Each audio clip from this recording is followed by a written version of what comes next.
I thought my son's birthday dinner would be a special night for our family. But at the luxury restaurant, everyone received lobster and steak except me. My daughter-in-law pushed a basket of bread toward me and said, "You're 72.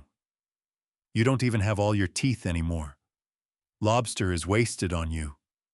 My son stayed silent, then whispered, "Dad, don't make this awkward." I picked up the bread, smiled, and said, "You just crossed a line." They laughed until they learned who they had humiliated. I'm so grateful you're here with me today. Before we go further, tell me in the comments, where are you watching from, your city, your country? I'd love to know. Welcome to Dad Returns. A quick note. This story contains fictional elements woven in for storytelling and reflection. Names and places are coincidental, but the lesson is real. I've eaten at Harrington's exactly 3 times in my life. I thought my son's birthday dinner would be a special night for our family. But at the luxury restaurant, everyone received lobster and steak except me.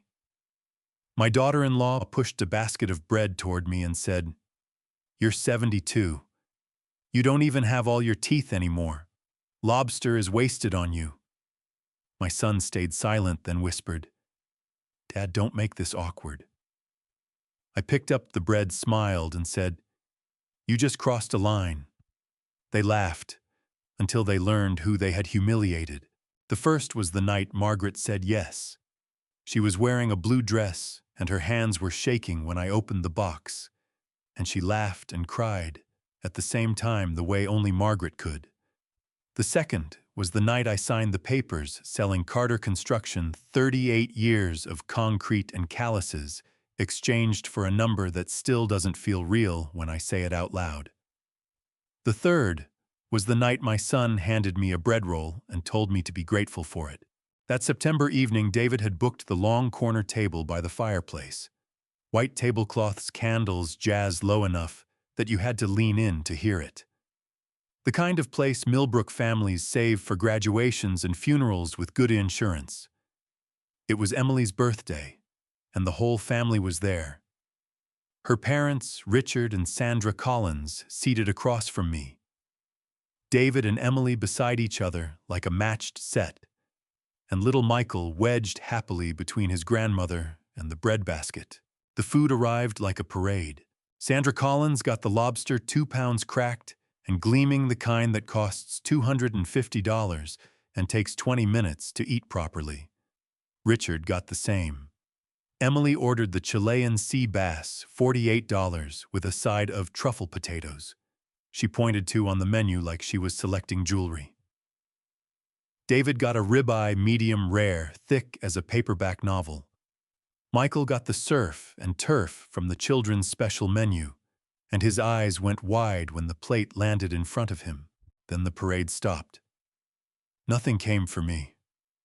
I sat there with my hands folded on the white tablecloth, looking at the empty space where a plate ought to be. The waiter moved on. Conversations picked back up. Richard was telling some story about a golf trip, and Sandra was laughing with her whole face the way women do when they want their husbands to know they're paying attention. I waited. Then I asked quietly, "David, did they forget my order?" David didn't look up. He was already cutting into that ribeye, and the knife made a soft sound against the plate. "Don't worry about it, Dad." I looked at Emily. She reached across the table, picked up the bread basket, and slid it in front of me with a smile that didn't quite reach her eyes. "Come on, Henry." Her voice was sweet as powdered sugar, the kind of sweet that coats something bitter underneath. "You're 72. You don't even have all your teeth anymore. Lobster's really wasted on you." She tapped the basket lightly. "Bread's better for you anyway. Easier on the stomach." Trust me, my chest tightened. Not from anger, not yet.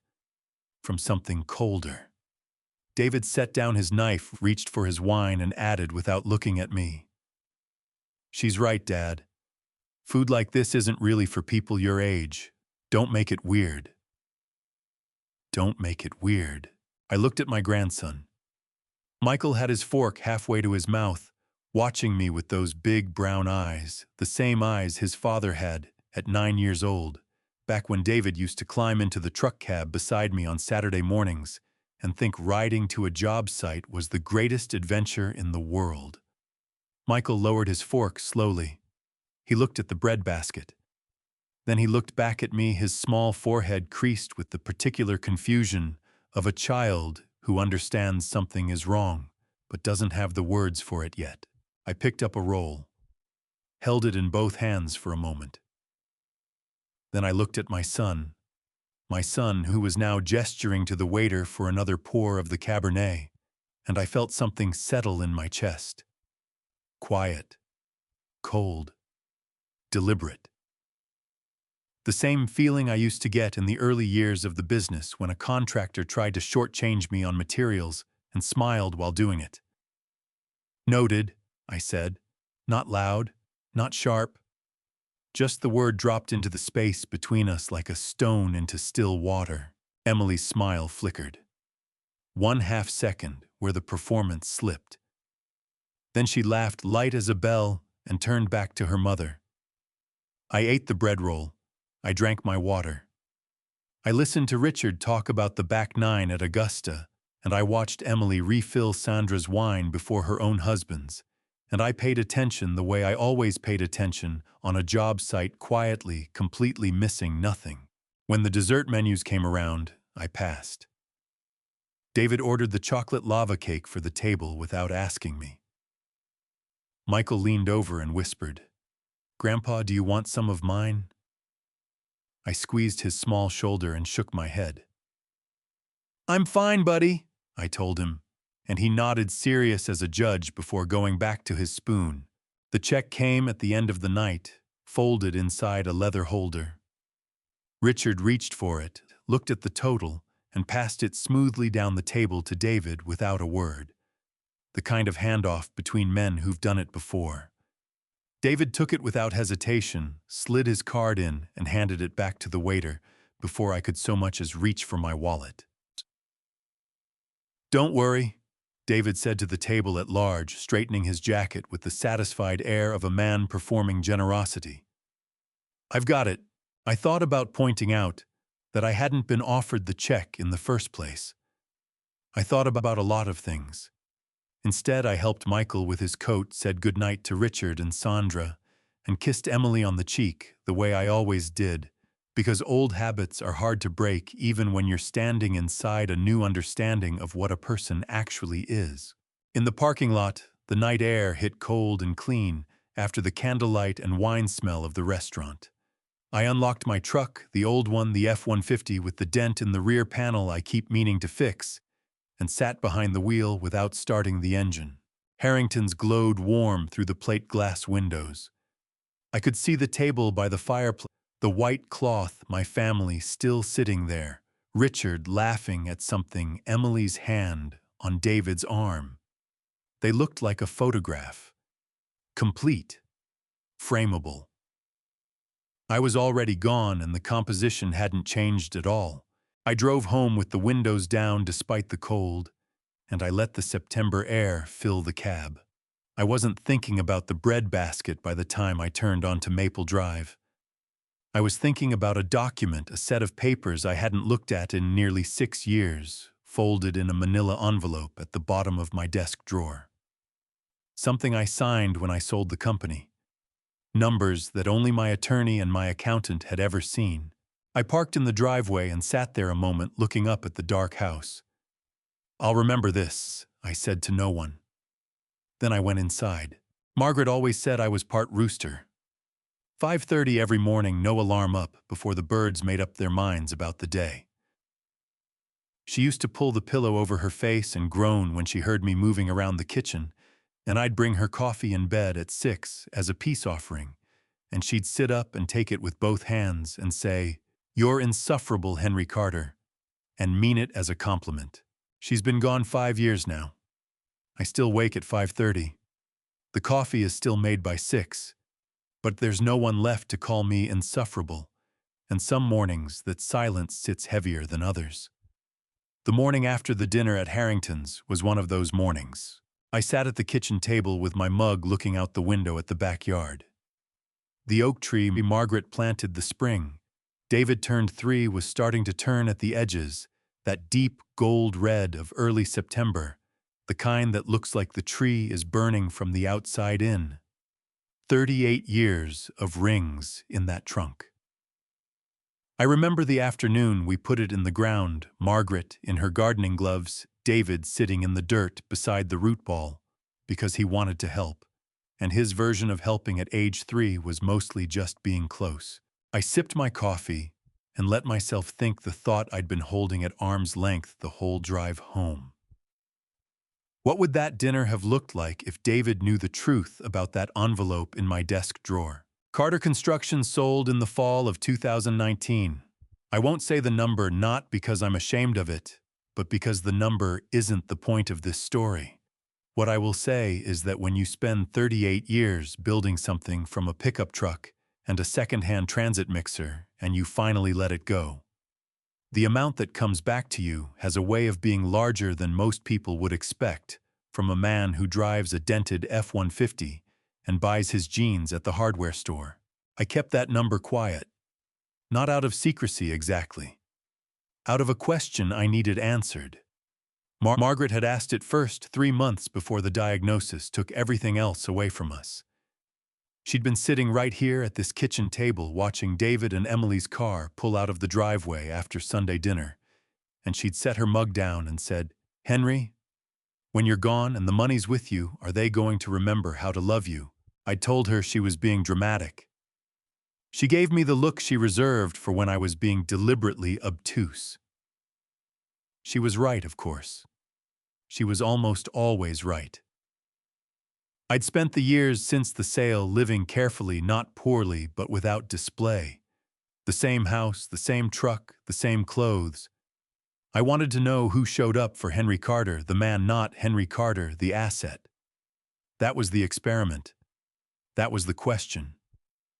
Last night at Harrington's, I'd started to get my answer. I poured a second cup of coffee and let myself do something I almost never do. I ran the full accounting in my head. Not to wallow. To be accurate.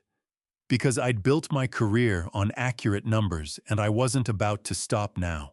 David's senior year tuition at Virginia Commonwealth, $48,000. He told people he'd paid it on a combination of partial scholarship and part-time work. I never corrected him. The down payment on the house at Birchwood Lane back in 2009, $35,000, written as a personal check that I told him he never had to pay back because that's what fathers do. He told people he'd saved aggressively for 2 years. I didn't say a word. And then November of 2018, the Riverside contract crisis, when David's contracting business hit a wall and the bank was 3 weeks from calling the loan.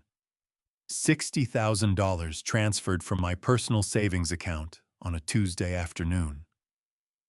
David told his business partner it was an outside investor who came in at the last minute. I put my mug down on the table. $143,000, and I was the outside investor who didn't exist. I wasn't angry about the money. I want to be clear about that. I gave those funds freely, and I knew when I gave them there were no strings. What I sat with that morning, what was working its way under my skin like a splinter you can't quite reach, was something else. It was the story. The story David had built around himself. A story in which Henry Carter was a background character, at best a man who showed up at graduations and Thanksgiving, and otherwise stayed quietly out of the way while his son made himself from scratch. I heard the phone ring at 8:15. I let it go to voicemail. David checking in cheerful as a morning radio host. "Hey Dad, just calling to see how you slept. Emily says thanks for coming last night. Talk soon." I stood at the counter listening to his voice fill the kitchen and felt the particular ache of loving someone you are beginning not to recognize. That was when the thought arrived, the one I'd been circling since I pulled into the driveway the night before. I walked to my study, crouched down in front of the bottom desk drawer, and lifted out the manila envelope. Carter Construction. Final Sale Documents. 2019. I set it on the desk and pressed both palms flat on top of it. I didn't open it. I didn't need to open it. I knew exactly what was inside. What I was thinking about was a different piece of paper. A bank statement, the kind that comes in a standard white envelope and sits on the kitchen counter for a week before you get around to opening it, because you assume it's routine. There'd been one in the mailbox last Tuesday. I'd brought it inside and set it under the fruit bowl and forgotten about it. I went back to the kitchen and found it exactly where I'd left it, partly under an apple corner, still crisp. First Commonwealth Bank. I picked it up and turned it over in my hands. Routine, I'd told myself. Regular monthly statement. Nothing to look at. Standing there in the morning light, with the oak tree turning gold outside the window and David's voicemail still faintly in my ear, I had the sudden sharp feeling of a man who has been looking at the wrong wall of a room for a very long time. I poured the last of the coffee, sat back down at the table, set the envelope in front of me. Then the phone rang again. Not David this time. The name on the screen was Robert Hayes, my oldest friend, a man who spent 30 years as a forensic accountant and who did not, as a rule, call on Saturday mornings unless something had moved him off his normal routine. I picked up on the second ring. "Robert," I said. "Henry." His voice was measured, careful, the voice he used when he was choosing his words before he said them. "Are you home? I think we need to have coffee." I looked at the white envelope under my hand. "When?" "Soon as you can," he said. "There's something I heard last night that I should have called you about sooner." Riverside Diner sits 4 blocks from my house on the corner of Maple and 6th, wedged between a dry cleaner and a barbershop that's been there since the Nixon administration. The booths are vinyl, the color of old mustard, the ceiling fans turn too slow to do any real good, and the coffee tastes like it was brewed with opinions. Margaret used to say, a place that makes bad coffee confidently is a place you can trust. I've been coming here for 22 years. Robert Hayes was already in our usual booth when I walked in, back corner window on the left, far enough from the counter that you can talk without the whole room hearing your business. He'd ordered for both of us. 2 coffees black. A plate of toast he hadn't touched. I've known Robert for 31 years. We met on a job site back when I was still doing my own estimates, and he was doing forensic accounting for a firm that handled construction disputes. He's the kind of man who straightens picture frames in other people's houses and counts the exits when he walks into a room. Retired now, but his mind never stopped running the numbers. You don't spend 3 decades untangling financial fraud and then just turn that part of your brain off. When I slid into the booth across from him, he didn't say good morning. He wrapped both hands around his mug and looked at me the way he used to look at balance sheets when something wasn't adding up. "How long have you been giving David money?" he asked. I felt my jaw tighten. "Good morning to you too, Robert." "Henry?" His voice was quiet and firm as a door closing. "How long?" I wrapped my hands around my own mug. The coffee was hot enough to sting. "Since he started college. On and off." Yeah, how much total? I'd done the math that morning at my kitchen table. The number was already sitting in my chest, like a stone I'd swallowed. "North of 140,000, I said. "Over the years?" Robert's eyes didn't widen. He just nodded slowly, the way a doctor nods when a test result confirms what he already suspected. He reached into his jacket pocket and pulled out a folded paper napkin and a pen. Old habit, the man had been writing numbers on napkins since before spreadsheets existed. "I was at Jim Caldwell's cookout last Friday," he said, uncapping the pen. "David was there." "I know, he mentioned it." "Did he mention what he said?" Robert looked up at me. When I shook my head, he set the pen down and leaned back against the booth. He stood in Jim's backyard for 45 minutes, Henry, in front of 12 people, talked about his business, his house, his family, talked about what it meant to build something from nothing.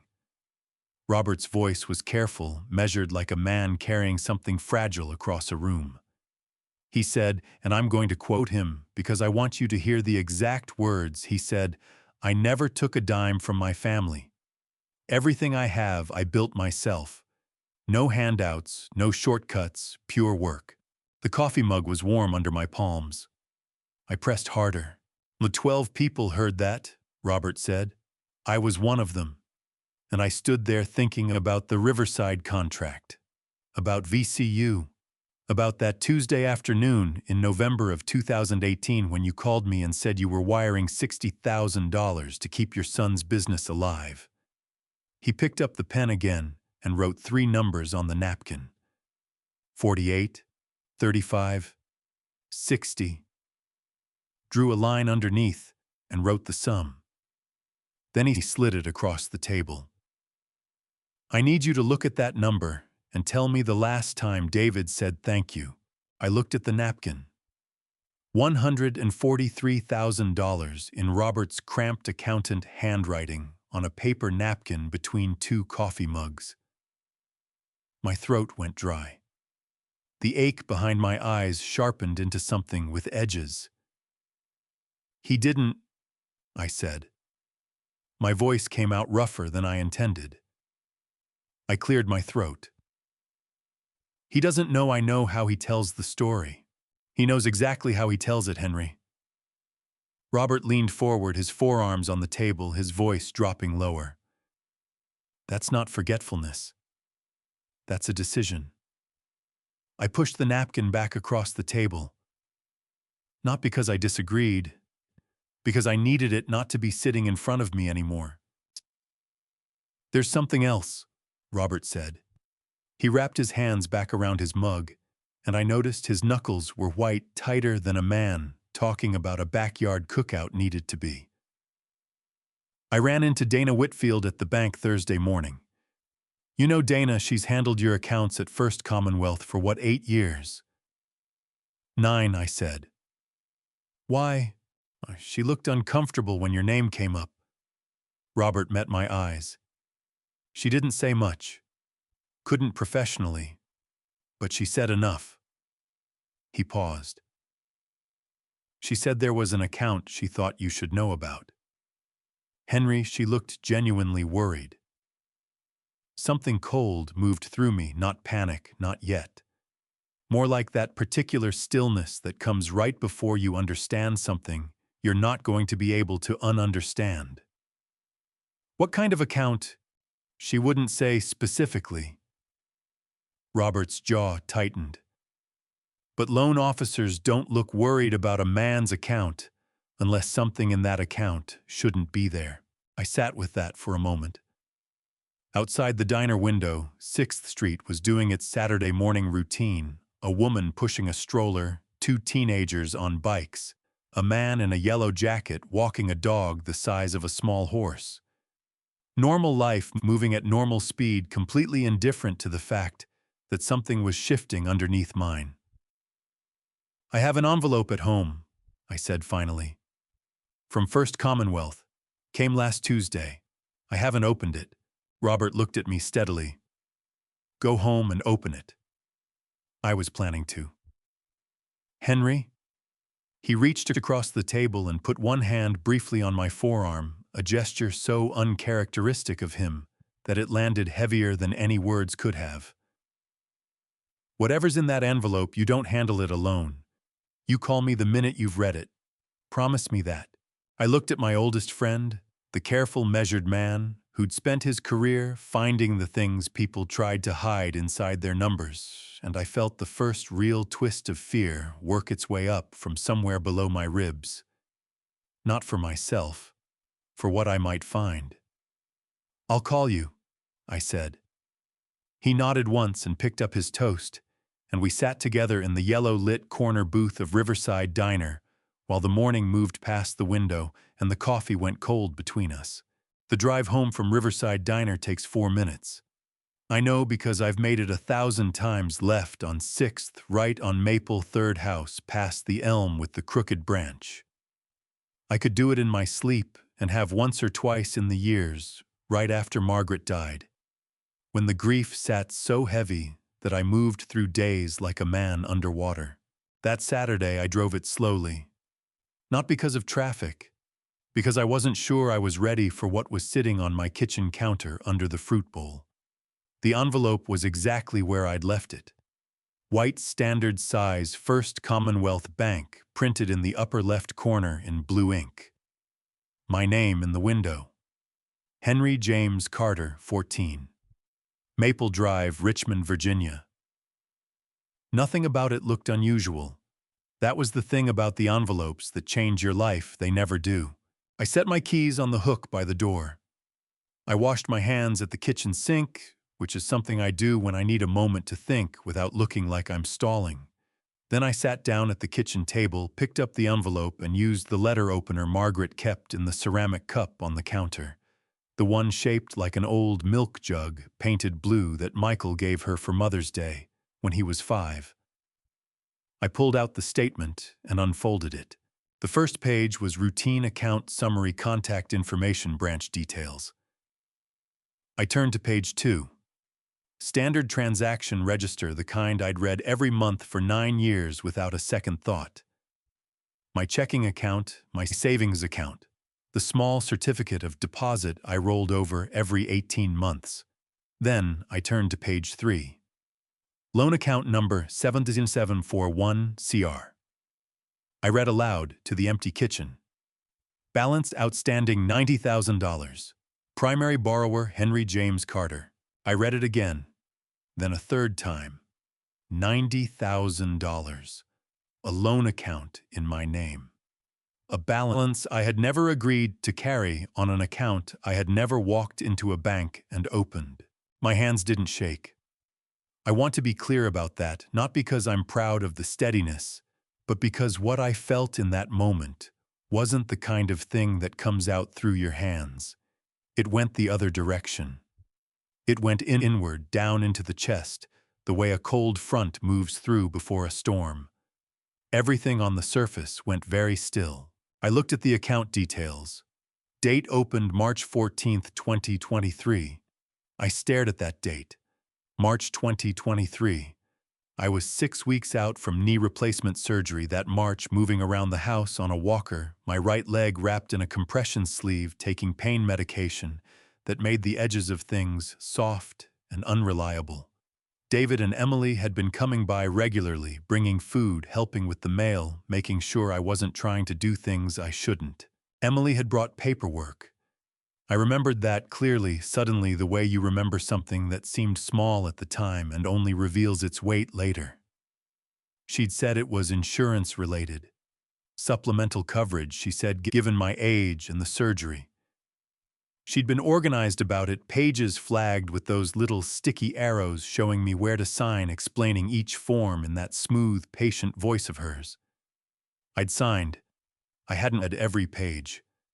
The medication made concentration difficult, and I'd trusted her. The mailing address on the loan account was not 14 Maple Drive. It was 4021 Birchwood Lane. David and Emily's address. I set the statement down on the table and pressed both palms flat against the surface the way I used to press them against blueprints to keep them from rolling up. My breathing was steady. My chest felt like someone had reached inside it and closed a fist. $90,000 borrowed in my name, with the statements going to my son's house. For 2 years and 6 months, this account had existed, and I had never once received a piece of mail about it. Because it was never meant to reach me. I got up from the table, went to the window. The oak tree was moving in a light wind, that September gold red catching the mid-morning light. Margaret's tree, 38 years old, same as David. What did you do? I said to the window. To no one. To the version of my son I was still trying to hold on to as the version that made sense. My stomach turned slow and heavy. Not from surprise, not entirely. From the particular grief of a man who'd been half expecting a wound and still wasn't ready when it arrived. I went to my study, bottom desk drawer. I dug past the sale documents from the company, past the folder of Margaret's medical records. I couldn't bring myself to throw away until I found what I was looking for, the folder from my knee surgery. Hospital intake forms, discharge instructions, follow-up appointment cards, and tucked in the back, a small stack of papers I'd signed during those foggy first weeks at home. I spread them on the desk and went through them one by one. Insurance supplement, home health authorization, medical information release, standard forms, clean language, my signature on each one. Nothing unusual on the face of any of them. But forms can be a surface, and underneath a surface, if someone knows what they're doing, you can build almost anything. I picked up my phone and called Robert. He answered on the first ring like he'd been holding the phone. $90,000, I said. My voice came out flat and tight, like a wire pulled too taut. Loan account in my name. Opened March 2023, the month after my surgery. Statements going to David's address. Robert didn't speak right away. I could hear him breathing slow and deliberate, the way he breathed when he was thinking fast and needed the rest of him to slow down. Then he said, "Henry, listen to me carefully. Do not call David. Do not call Emily. Do not contact the bank yet. I wasn't planning to. I know someone," he said, "an attorney. She handles exactly this kind of case, financial fraud, elder financial abuse. She's sharp, she's thorough, and she does not waste time." He paused. "Her name is Patricia Warren. I've known her 15 years. Henry, this is beyond what either of us should try to navigate without counsel." I looked down at the bank statement spread on my desk. $90,000. My name, my son's address. "Set up the meeting," I said. Patricia Warren's office was on the 4th floor of a building on East Carey Street that smelled like printer ink and old wood, and the particular kind of seriousness that accumulates in places where people come to solve the worst problems of their lives.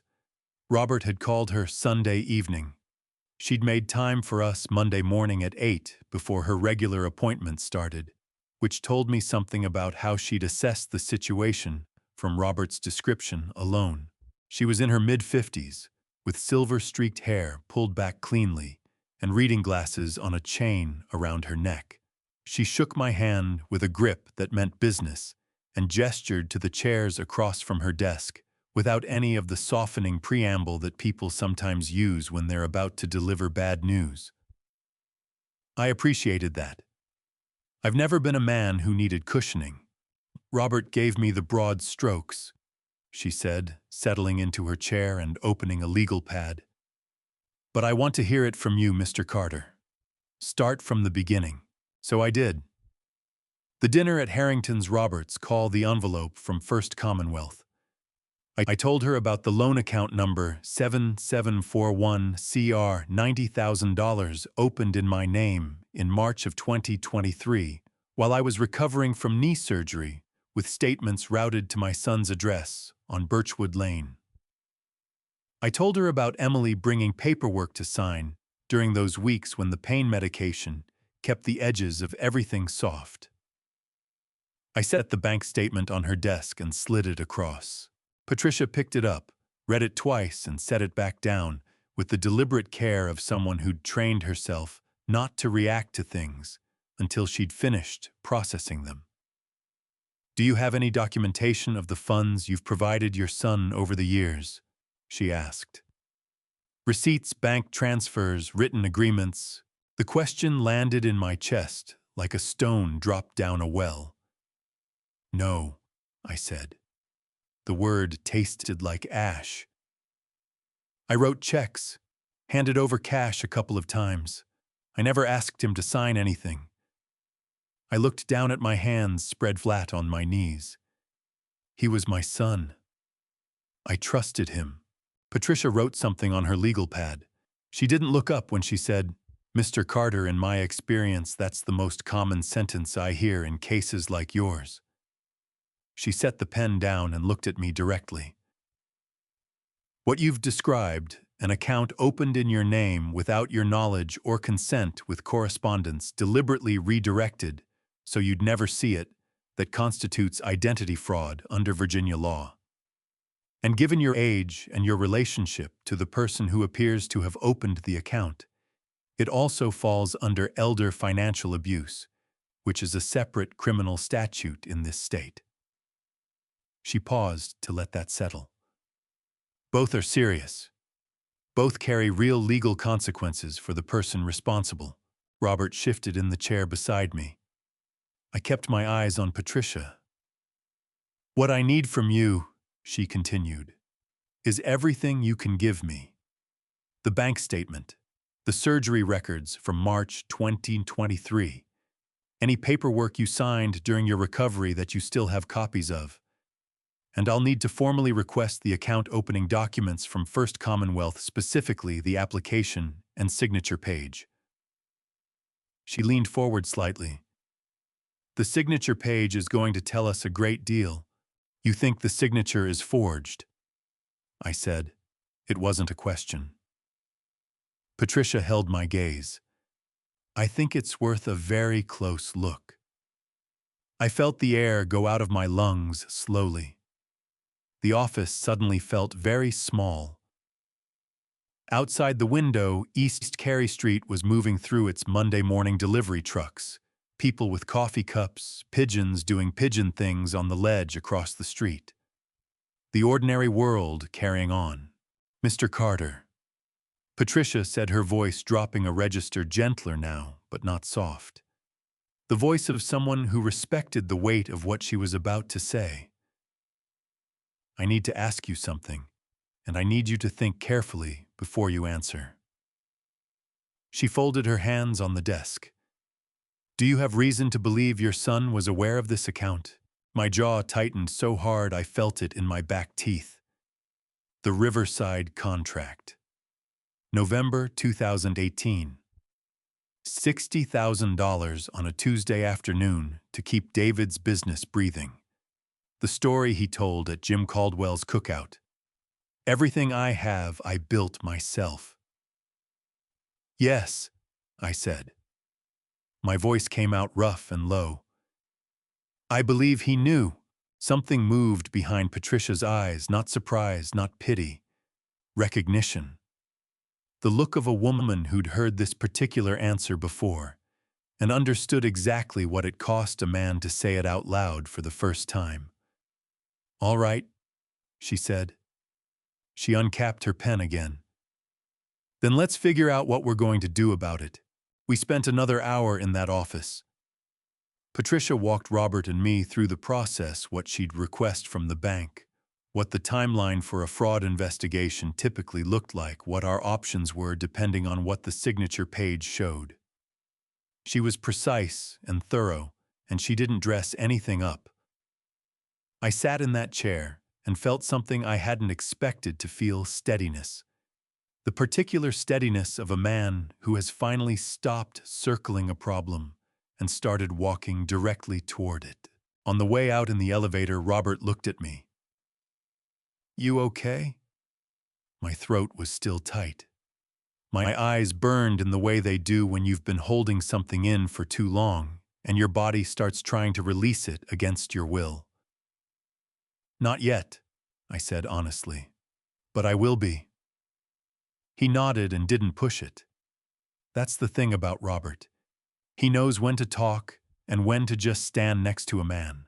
I drove home with both hands on the wheel and Patricia Warren's business card on the passenger seat.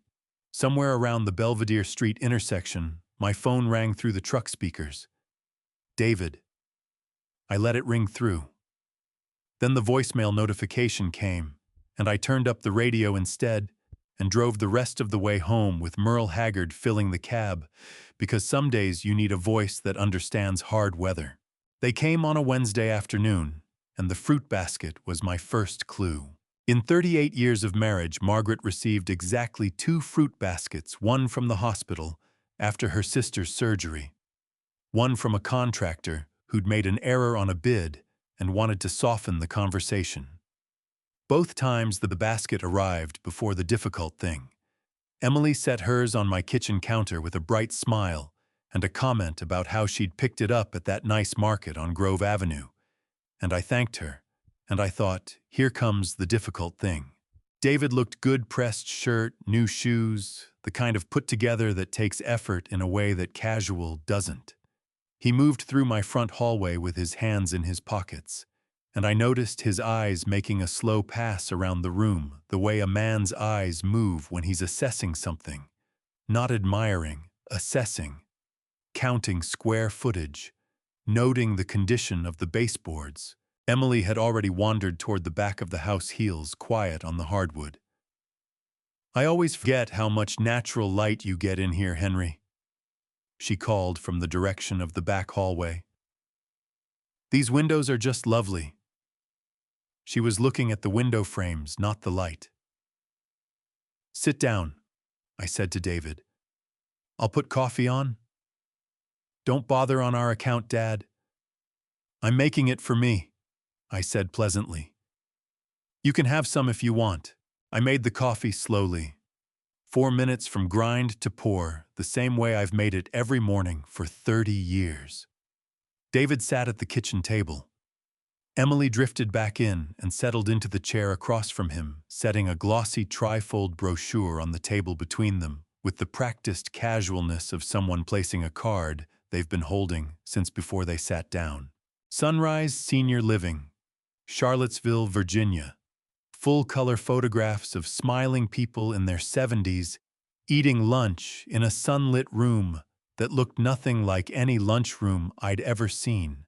A putting green, a wellness center.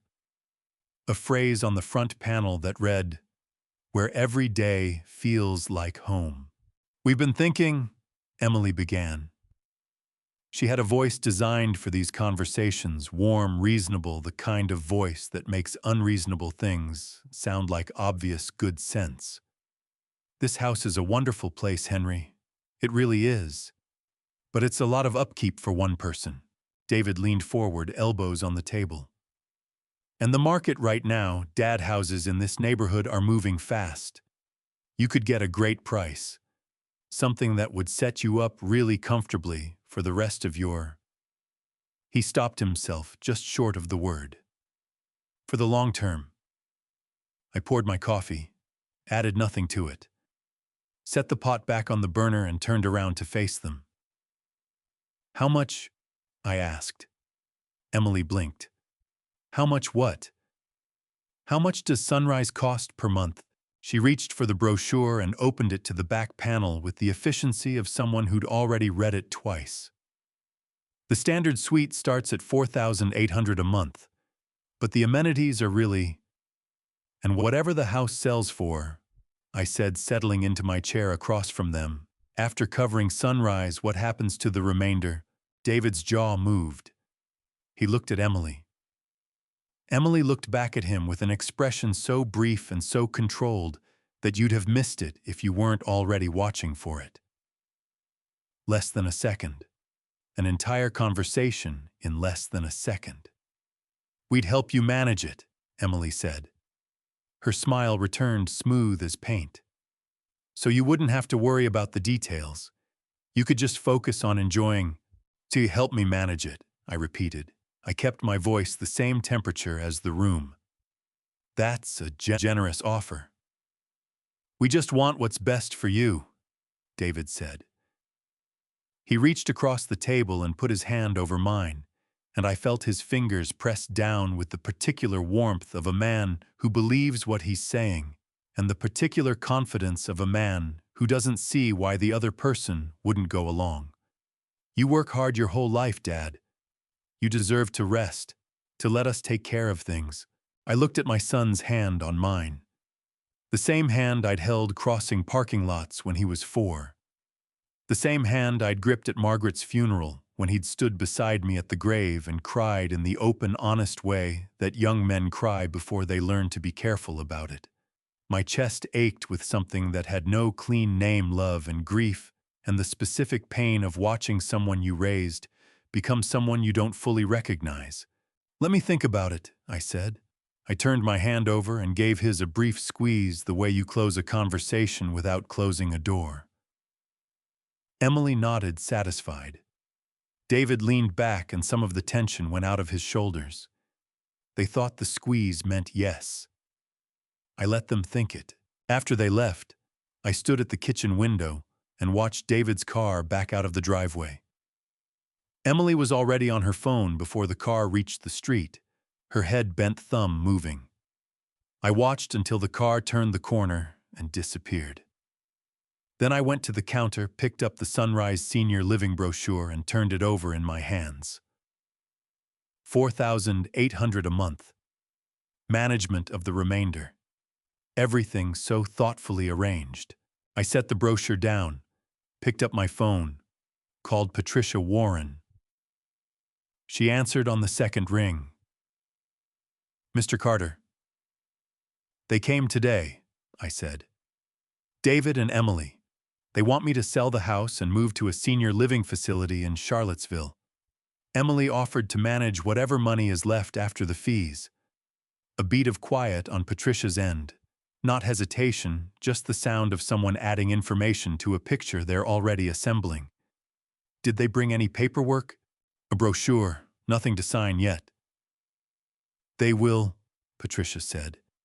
"Get me those surgery records from March 2023 as soon as you can, Mr. Carter. And check your mailbox carefully from here on. Every piece of mail from First Commonwealth you open immediately, and you call me." Her voice was steady and certain as a level line. "We're going to need to move at a measured pace. Don't let them know you're moving at all." I hung up and looked out the window at the empty driveway. The afternoon light was going gold and long across the yard, the way it does in September, when the days are starting to shorten, and you can feel summer losing its grip. The oak tree threw a long shadow across the grass. Something in my stomach told me the brochure wasn't the last thing they'd bring to this table. I was right. Patricia Warren's office felt different the second time. The first visit, I'd walked in not knowing what I was walking into.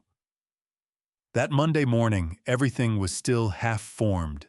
A bank statement, a suspicion, a phone call from a worried friend. By Friday, 5 days later, I walked in carrying a folder thick enough to prop a door open, and I knew that whatever came out of this meeting was going to be something I couldn't take back. Patricia was already at the conference table when I arrived, the kind of attorney who treats every meeting like it might go long and prepares accordingly. Robert sat to my left. 3 chairs, 3 coffees. She'd ordered for us without being asked, which I'd already learned was simply how she operated: efficient, forward-looking, no motion wasted. "I got the account opening documents from First Commonwealth yesterday," she said before I'd fully settled into my chair. She slid a manila folder across the table. "I want you to look at page 3. I opened the folder. The first 2 pages were standard loan application material, income verification, property information, contact details. Page 3 was the signature page. My name printed below a line, and above that line a signature in blue ink. I leaned forward and looked at it carefully. The handwriting had the shape of mine, the right proportions, the right slant. But something was wrong, and I felt it before I could name it. Then I found it. The J in James. My middle name, Henry James Carter. I've signed that name so many times that the motion is as automatic as breathing, and the J has always had a particular hook at the bottom, open like a fishing hook, the way my 3rd grade teacher, Miss Alderman, taught me, and the habit never left. Margaret used to tease me about it. She said my signature looked like a man who couldn't make up his mind whether to keep going or turn back. The J on this page was closed at the bottom. A neat, rounded loop. Someone else's habit wearing my name. "The loop on the J," I said. My voice came out steady, but my hands flat on the table on either side of the folder pressed down hard against the surface. I never close it. Our handwriting expert confirmed it Thursday evening, Patricia said. Her voice was measured, but her eyes were watching me with the careful attention of someone who understood that what she was about to say was going to cost me something. The signature on this document was traced most likely from another document you signed during the period around March 2023. The pressure patterns are inconsistent with an original signature. The baseline wavers in a way that indicates the writer was copying rather than writing naturally. She folded her hands. In plain language, Mr. Carter, someone forged your signature on a $90,000 loan application. The room didn't spin. I didn't feel faint. What I felt was a slow, terrible clarity, the kind that comes when you've been half seeing something for a long time, and it finally snaps into full focus. My jaw tightened until I felt it in my temples. My eyes burned hot and dry. Handentu. There's a second item, Patricia said. She reached for another folder, thinner, different color. In this course of reviewing your credit file, I found an additional account. A credit card, a Visa ending in 4492. You're listed as a co-holder. She opened the folder and turned it toward me. Current balance $23,400. Opened 18 months ago. Statements also routed to Birchwood Lane. I stared at the summary sheet. $23,000 on a credit card I'd never applied for, never held, never used. My name on 2 accounts I'd never agreed to open. The number sat in my chest like something swallowed wrong. What was it used for?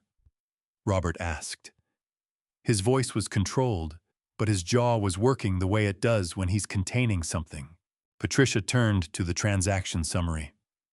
Furniture purchases approximately $4,700 in August of last year. Restaurant charges recurring. And here, she pointed to a cluster of transactions from May of this year. A trip to Las Vegas. Hotels, meals, entertainment. $3,200 over 4 days. I thought about May. David and Emily had told me they'd gone to a conference. Emily had mentioned it casually over the phone, something about a real estate seminar, very informative, she'd said. I'd wished her a good trip. My throat tightened. The burn behind my eyes sharpened into something that threatened to spill over, and I pressed my lips together and breathed through my nose until it passed. I was not going to cry in Patricia Warren's conference room. I was going to sit here and listen and think.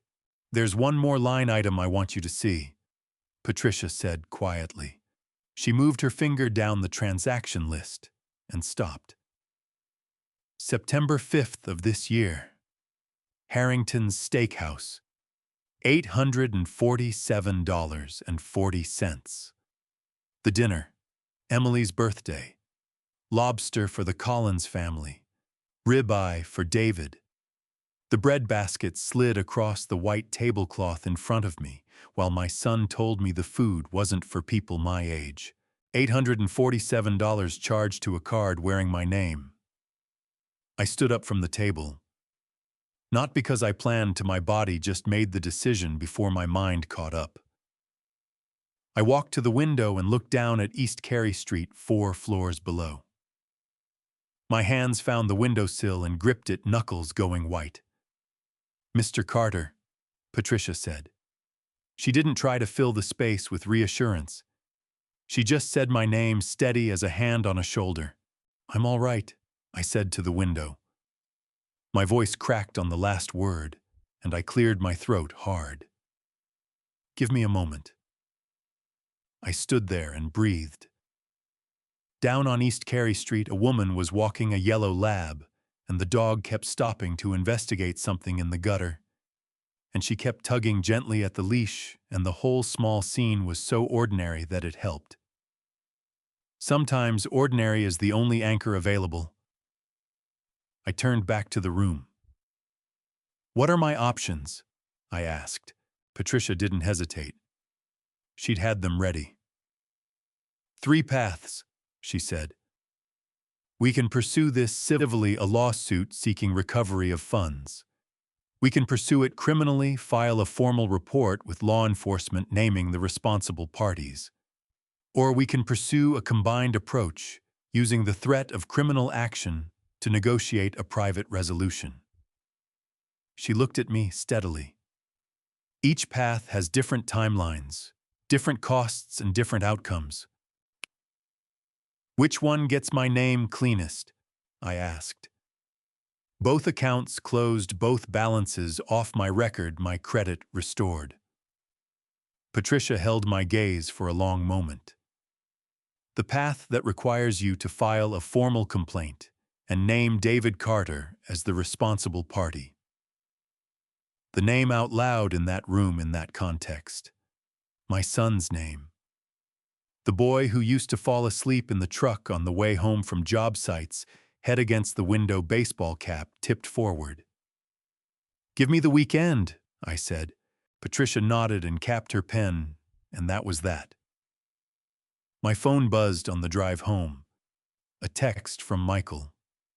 Grandpa, I have a soccer game Sunday at 10. Will you come? I read it at a red light and something in my chest loosened just slightly, a single warm thread in the cold tangle of the afternoon. I texted back with one thumb, I'll be there, buddy, front row. Michael plays left midfielder, and he is not the fastest kid on the field. What he is the one who always knows where everybody else is. He sees the whole picture, who's open, who's tired, who's about to get cut off before they see it coming themselves. Watching him play has always made me proud in a way that has nothing to do with winning the way you're proud of a child, for a quality of mind rather than an outcome. Westover Hills Park on a Sunday morning in September is exactly what a Sunday morning ought to be: clean air, dew still on the grass.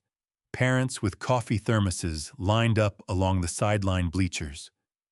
I got there 20 minutes early and picked a spot in the upper corner of the bleachers, far enough from the clusters of other parents to have some quiet, close enough to see Michael's face when he made a good play. He spotted me during warm-ups and broke into a grin that went all the way up to his eyes and waved with his whole arm, the way 9-year-olds wave when they haven't yet learned to be self-conscious about enthusiasm. I waved back.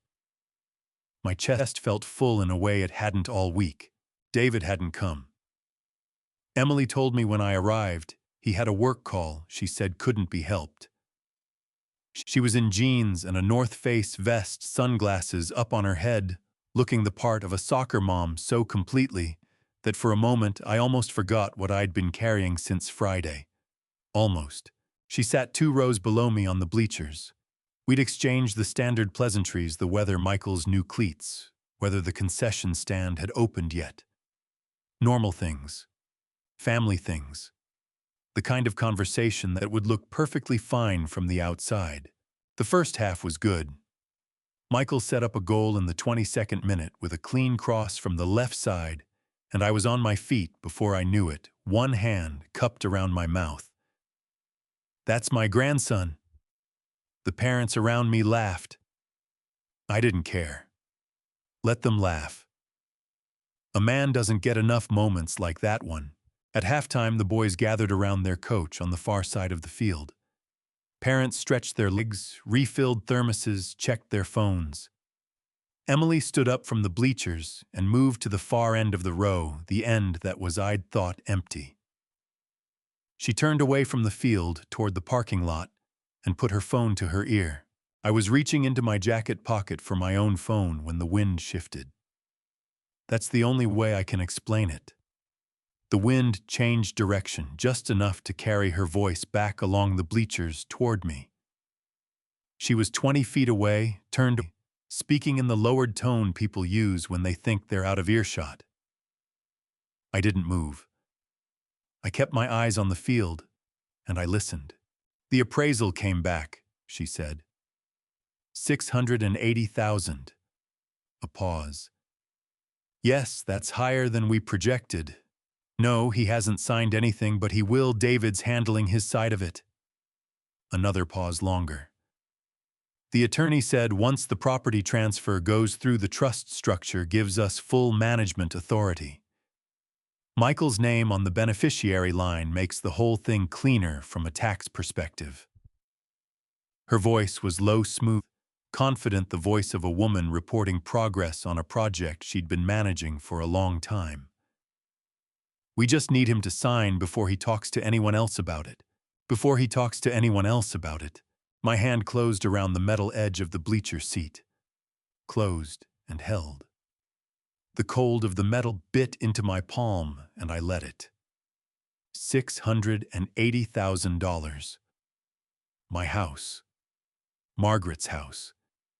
The oak tree and the blue paint she'd always wanted on the shutters, and the kitchen window where I'd stood so many mornings with my coffee watching the yard come alive.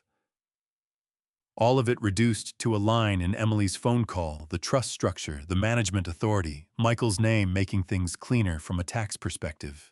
Michael's name. They were using my grandson's name to build a legal structure designed to take everything I had. And that 9-year-old boy was at this very moment on the other side of a soccer field, waving his arms at his coach, explaining why his cross in the 22nd minute had worked. Not knowing his name was in a document he'd never been shown. Emily finished her call, turned back around, and walked toward her seat. I had not moved. I was looking at the field. She settled back into her row without a word, and I heard her opening her coffee thermos, and the ordinary sounds of it, the lid unscrewing. The small exhale of steam were almost unbearable in their normalcy. The second half started. Michael scored himself this time a shot from inside the box that caught the upper right corner of the net. All instinct and timing, and the sideline erupted. I stood and I cheered, and I meant every bit of it, and the grief and fury working through my chest underneath did nothing to diminish it. A grandfather cheering for his grandson is not a performance. It is one of the truest things there is. After the final whistle, Michael came running off the field with mud on both knees and his whole heart on his face. He crashed into me at full speed, arms around my waist, and I caught him and held on longer than I usually would. My chin dropped to the top of his head. His hair smelled like grass and sweat and something indefinably boyish that I knew I would remember for the rest of my life. "Did you see it, Grandpa?" His voice was muffled against my jacket. "Did you see my goal?" "I saw everything," I said. My voice came out rougher than I intended. I cleared my throat and held him tighter for one more second before I let him go. Every single thing. Emily stood nearby, watching us with a smile that was warm and practiced and landed on me like something hollow. "Isn't he something?" she said. "He really is," I said. And I looked at her when I said it, and I let her read whatever she could read in my face, and whatever she read, there made her smile hold just a fraction of a second too long before she looked away. On the drive home, I called Patricia from the truck. "Emily was on the phone at the park," I said. "I heard her. She mentioned $680,000, a property transfer, a trust structure, and Michael's name on a beneficiary line." My hands were tight on the wheel. "She said they need me to sign before I talk to anyone else." A beat. Then Patricia's voice, very quiet and very certain. "Henry, come in tomorrow morning. There's more I need to show you, and it cannot wait. Before I go any further, drop the number 72 in the comments if you're still with me. That's my age. Apparently, that's how long it takes some of us to finally read the fine print. What I found on page 31 of that bank statement changed everything I thought I understood about the night they handed me the breadbasket. And what comes after that? I almost didn't believe it myself. One thing before we continue: parts of this story have been shaped for telling. If that's not for you, this is a good moment to step away. But if you want to know what was on page 31, stay with me. The drive home from Westover Hills Park takes 12 minutes on a good day. I took 20. Not because of traffic. Richmond on a Sunday afternoon is about as unhurried as a city gets. I just wasn't ready to stop moving yet. Emily's voice kept replaying in my head, low and confident against the background noise of the soccer field. 680,000. Trust structure. Management authority. Michael's name making things cleaner. I turned onto Maple Drive and slowed before I reached the house. There was a car parked on the street in front, a dark blue sedan I didn't recognize. A man in a gray vest stood on the sidewalk, a clipboard in one hand, looking up at the house the way a buyer looks at something he's already decided about. He had a measuring tape clipped to his belt and a camera hanging from his neck, and he was writing something on the clipboard with the unhurried focus of a professional doing a job he'd been hired to do. I pulled into the driveway, got out, and walked toward him. "Can I help you?"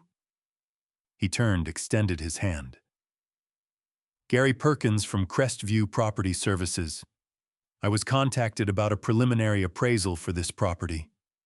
He held up the clipboard, a work order, my address printed clearly at the top. In the client field, Emily Carter. My back teeth pressed together. I kept my face neutral the way I'd learned to keep it on job sites when a subcontractor tried to tell me something was fine when it wasn't. "She didn't mention it to me," I said pleasantly. "I'm the owner."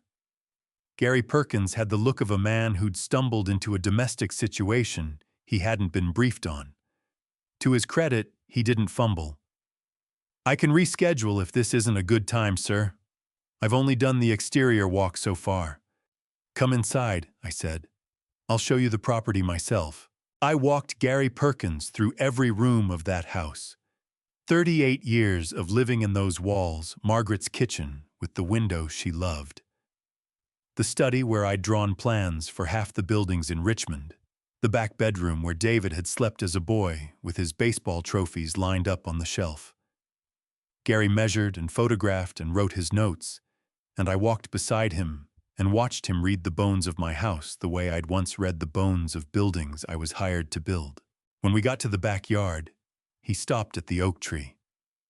"That's a beautiful specimen," he said. "Adds real value to the lot." "My wife planted it," I said. 38 years ago."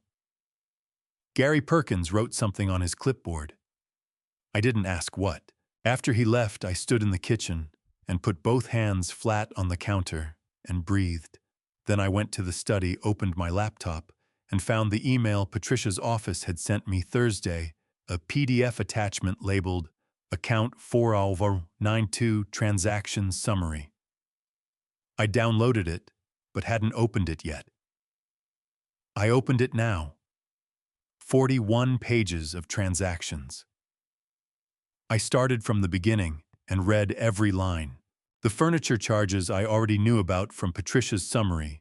$4,700 August of last year, the same month Emily had called me to say how nice the new living room was coming together.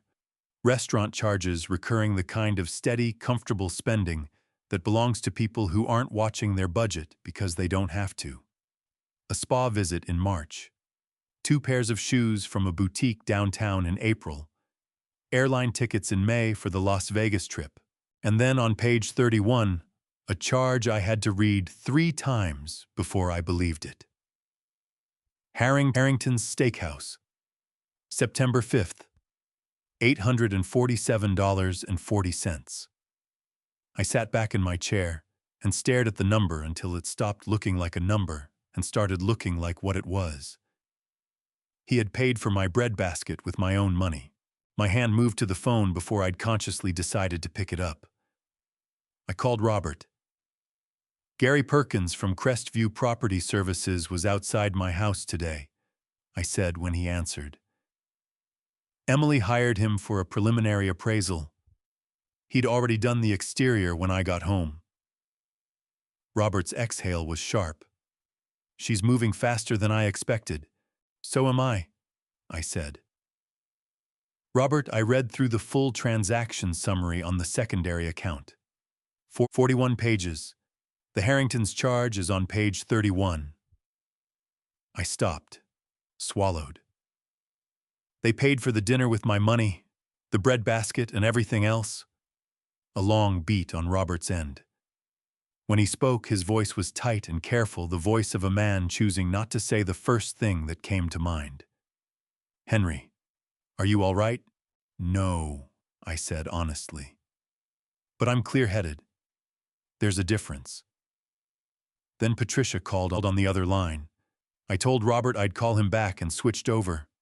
Henry. Her voice had that particular weight again, the weight I'd learned to recognize as meaning she had something difficult to say and wasn't going to soften it. I've been going through the discovery materials from Emily's attorney's office. There's something I found this afternoon that I need you to see in person. A pause. It involves Michael. The name of my 9-year-old grandson delivered in that tone, in that context, hit me somewhere behind the sternum like a closed fist. My hand tightened on the phone until my knuckles ached. What time tomorrow? I said. 8 o'clock, Patricia said. Come early. I didn't sleep well Sunday night. I lay in the dark in the bedroom Margaret and I had shared for 33 years, and I stared at the ceiling and thought about a 9-year-old boy with mud on his knees and his whole heart on his face, and the way Patricia's voice had sounded when she said his name.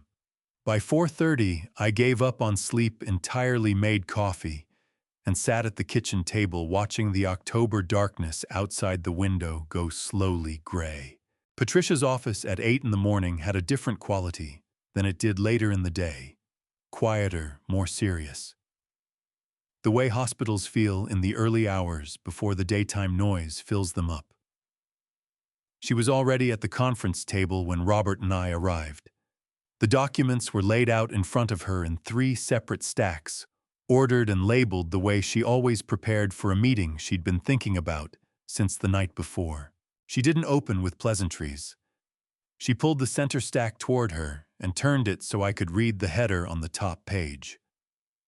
Carter Family Legacy Trust Preliminary Draft, prepared by Collins and Reyes LLP, Richmond, Virginia.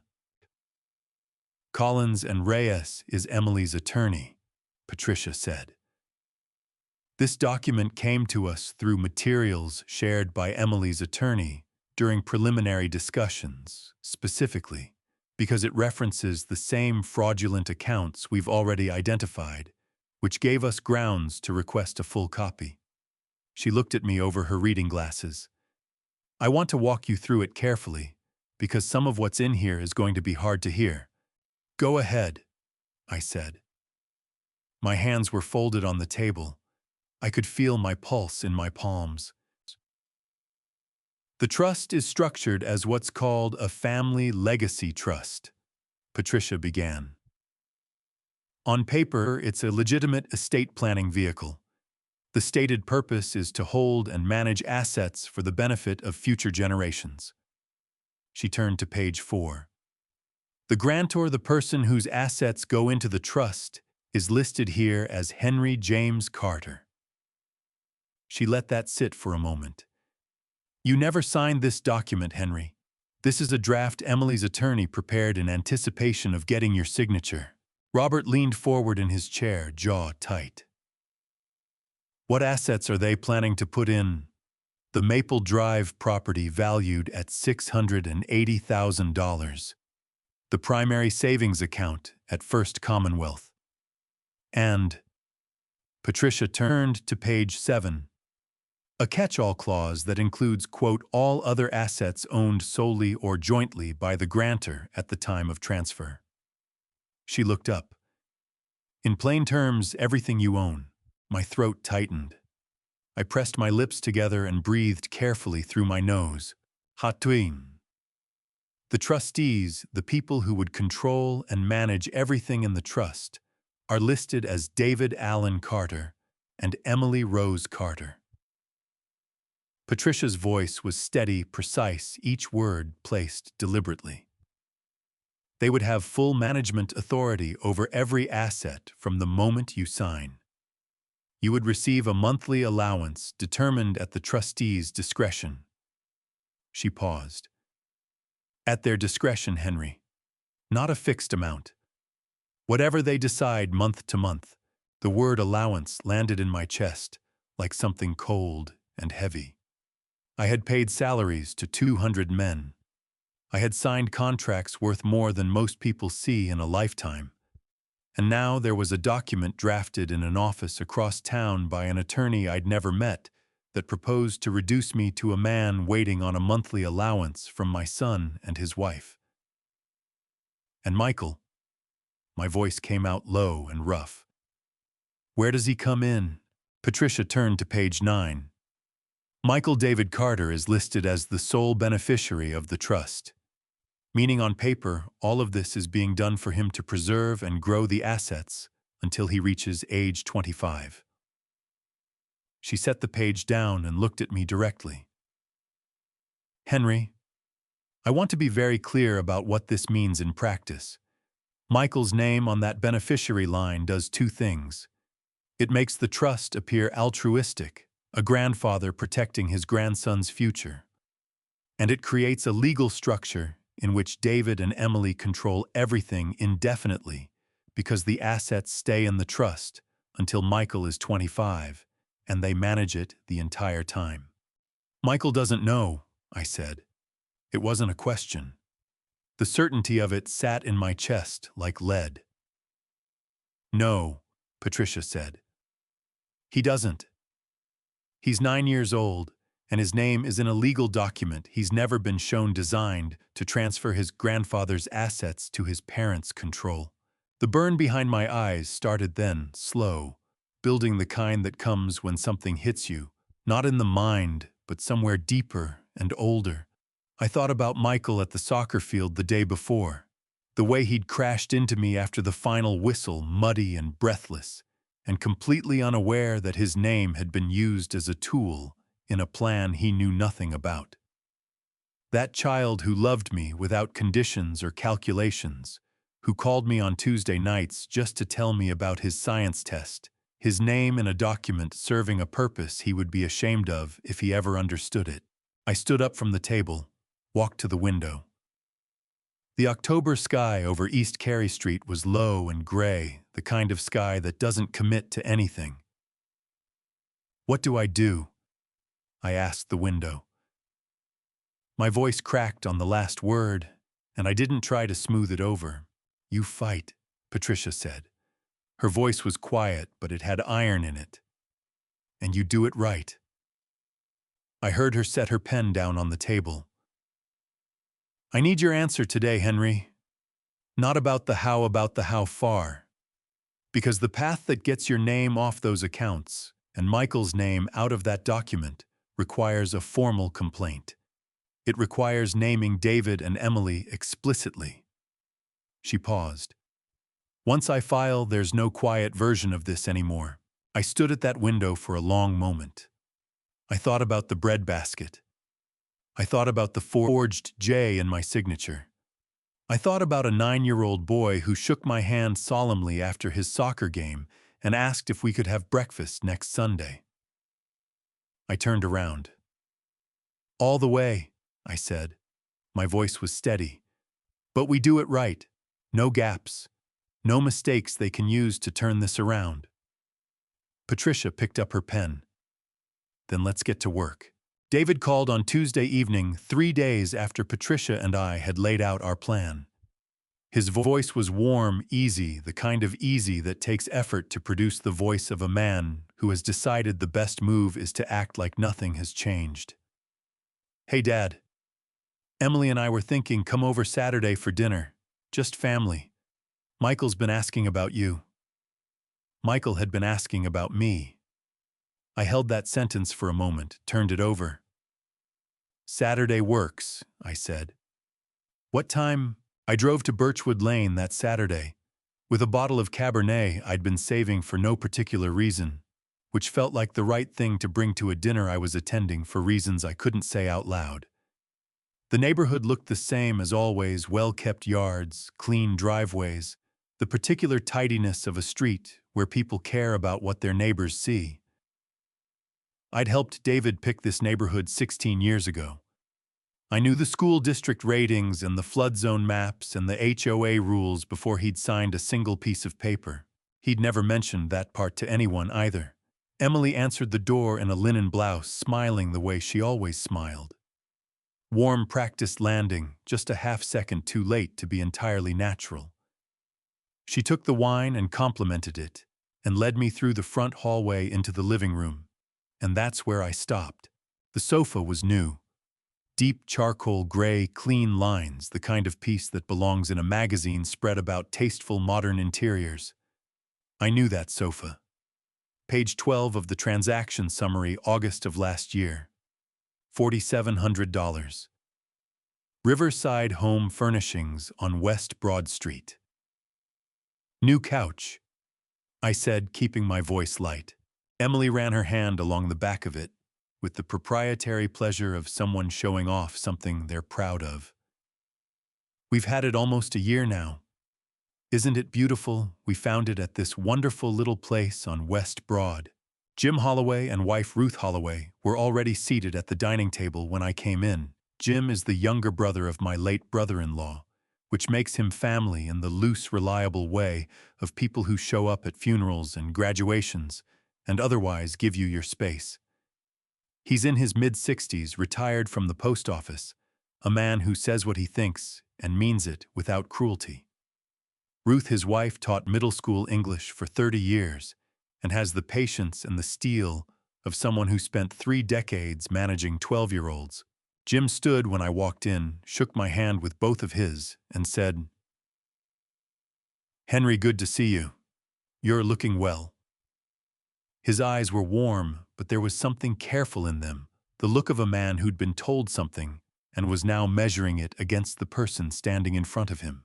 We sat down to dinner. Emily had made pot roast, and it was good. She was always a capable cook, whatever else I might say.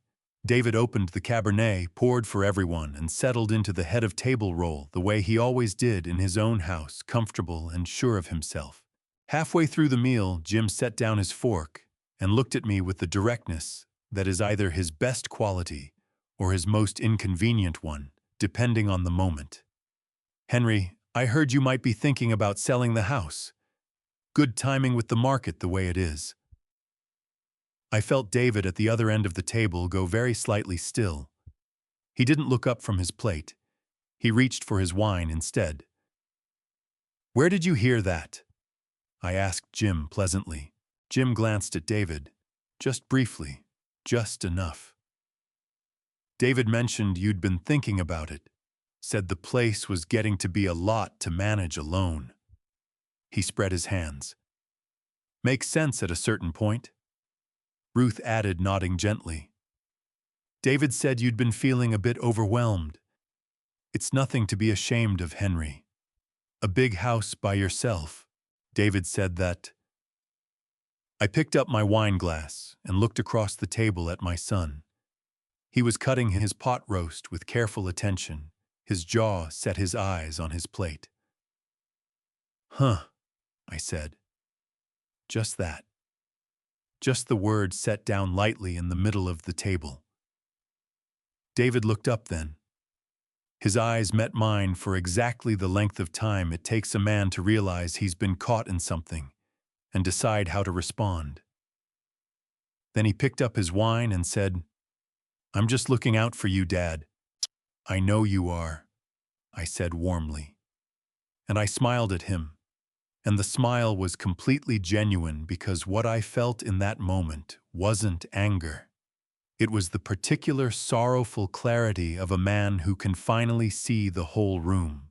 After dinner, Michael pulled me to the corner of the living room to show me the Lego set he'd been building for 3 weeks, a replica of the International Space Station, absurdly detailed, the kind of project that requires a 9-year-old's specific combination of patience and stubbornness. He explained every module with the focused enthusiasm of someone who has genuinely studied the subject, and I crouched beside him and asked real questions and meant every one of them. Grandpa, he said, fitting a small white piece into place with the tip of his tongue between his teeth. Can we go to the diner next Sunday? Just us. Next Sunday, I said. Just us. I squeezed his shoulder. On the way out, I shook Jim's hand. At the door, hugged Ruth and kissed Emily on the cheek. David walked me to my truck. We stood in the driveway in the October cold, our breath making small clouds, and David put his hands in his pockets and looked at the ground and said, "I'm glad you came, Dad." "Me too," I said. I drove home and went straight to my study. I pulled out 2 documents and laid them side by side under the desk lamp, the co-signed paperwork from the Birchwood Lane mortgage in 2009, and the signature page from loan account 7741. My signature on the left, genuine. The forged version on the right. I looked at them for a long time. The difference was clear as a crack in a foundation wall to a man who knew what to look for. The J in James. Open on the left. Closed on the right. I turned off the desk lamp and sat in the dark and felt the grief of it move through me like weather not destroying anything, just changing the temperature of the room. Margaret had a saying she pulled out whenever I was wrestling with something I couldn't fix by working harder. "Henry," she'd say, setting a cup of coffee in front of me without being asked, "some problems don't need more force. They need more light." I thought about that a lot in the days after the dinner at Birchwood Lane. The week between that Saturday and the following Friday was the quietest stretch of the whole ordeal. No confrontations, no surprises, just the slow, careful work of building something solid enough to stand on. Patricia and I met Tuesday morning. She spread the completed fraud documentation across the conference table, the handwriting expert's report, the account opening records, the transaction summaries, the cosign history. All of it organized into a package that told one clear, unambiguous story. "This is ready," she said, tapping the top of the stack. "The moment I send this to First Commonwealth's fraud division, the investigation becomes official. They'll freeze the disputed accounts, notify all parties, and begin their own review." She looked at me carefully. "Once that happens, David and Emily will know we've filed. There's no quiet version after this." "I understand," I said. "I also want to talk about the will," Patricia said. She opened a separate folder. "Your existing will leaves the Maple Drive property and the majority of your estate to David. Given everything we now know, I'd strongly recommend updating it before we file the fraud complaint." I'd been thinking about this since Sunday night in the dark study. What are my options? Patricia outlined 3 approaches. I listened to all of them. Then I told her what I wanted. The house on Maple Drive would remain mine for as long as I was living in it. No transfers, no trust structures, no management by anyone but me. Upon my death, it would pass into an independent trust administered by Patricia's firm, not by David. Michael would receive the full value of the estate when he turned 25, but without David or Emily having any control over the funds in the interim. And a portion, I named the amount, would go to a nonprofit organization that builds affordable housing for working families in the Richmond area. The kind of work Carter Construction used to do before it got big enough to do other things. Patricia wrote everything down without comment until I finished. Then she looked up. "This is a significant departure from your current will." "It's an accurate one," I said. "Robert came by the house Wednesday afternoon, the way he did every few weeks, carrying 2 coffees from Riverside Diner in a cardboard tray, like a man who understood that some conversations needed to happen at kitchen tables, not in offices. We sat across from each other in the afternoon light, and for a while we didn't talk about any of it. We talked about the weather, turning about a book Robert had been reading about the squirrel that had taken up residence in my gutter again. Then Robert set his cup down and said, You know, most men in your position would have confronted David the night they found that bank statement. I wrapped both hands around my coffee cup and thought about that. I know. What stopped you? I looked out the kitchen window at the oak tree. The last of the October leaves were letting go, spinning down one by one in the light wind. A confrontation ends when the loudest person stops talking, I said. I didn't want it to end that way. I wanted it to end when the last document was filed and the last signature was in place. I looked back at Robert. David is very good at talking. I needed to be better at paperwork. Robert picked up his cup again, and the corner of his mouth moved in the way it does when he doesn't want to smile but can't help it. You sound like a contractor.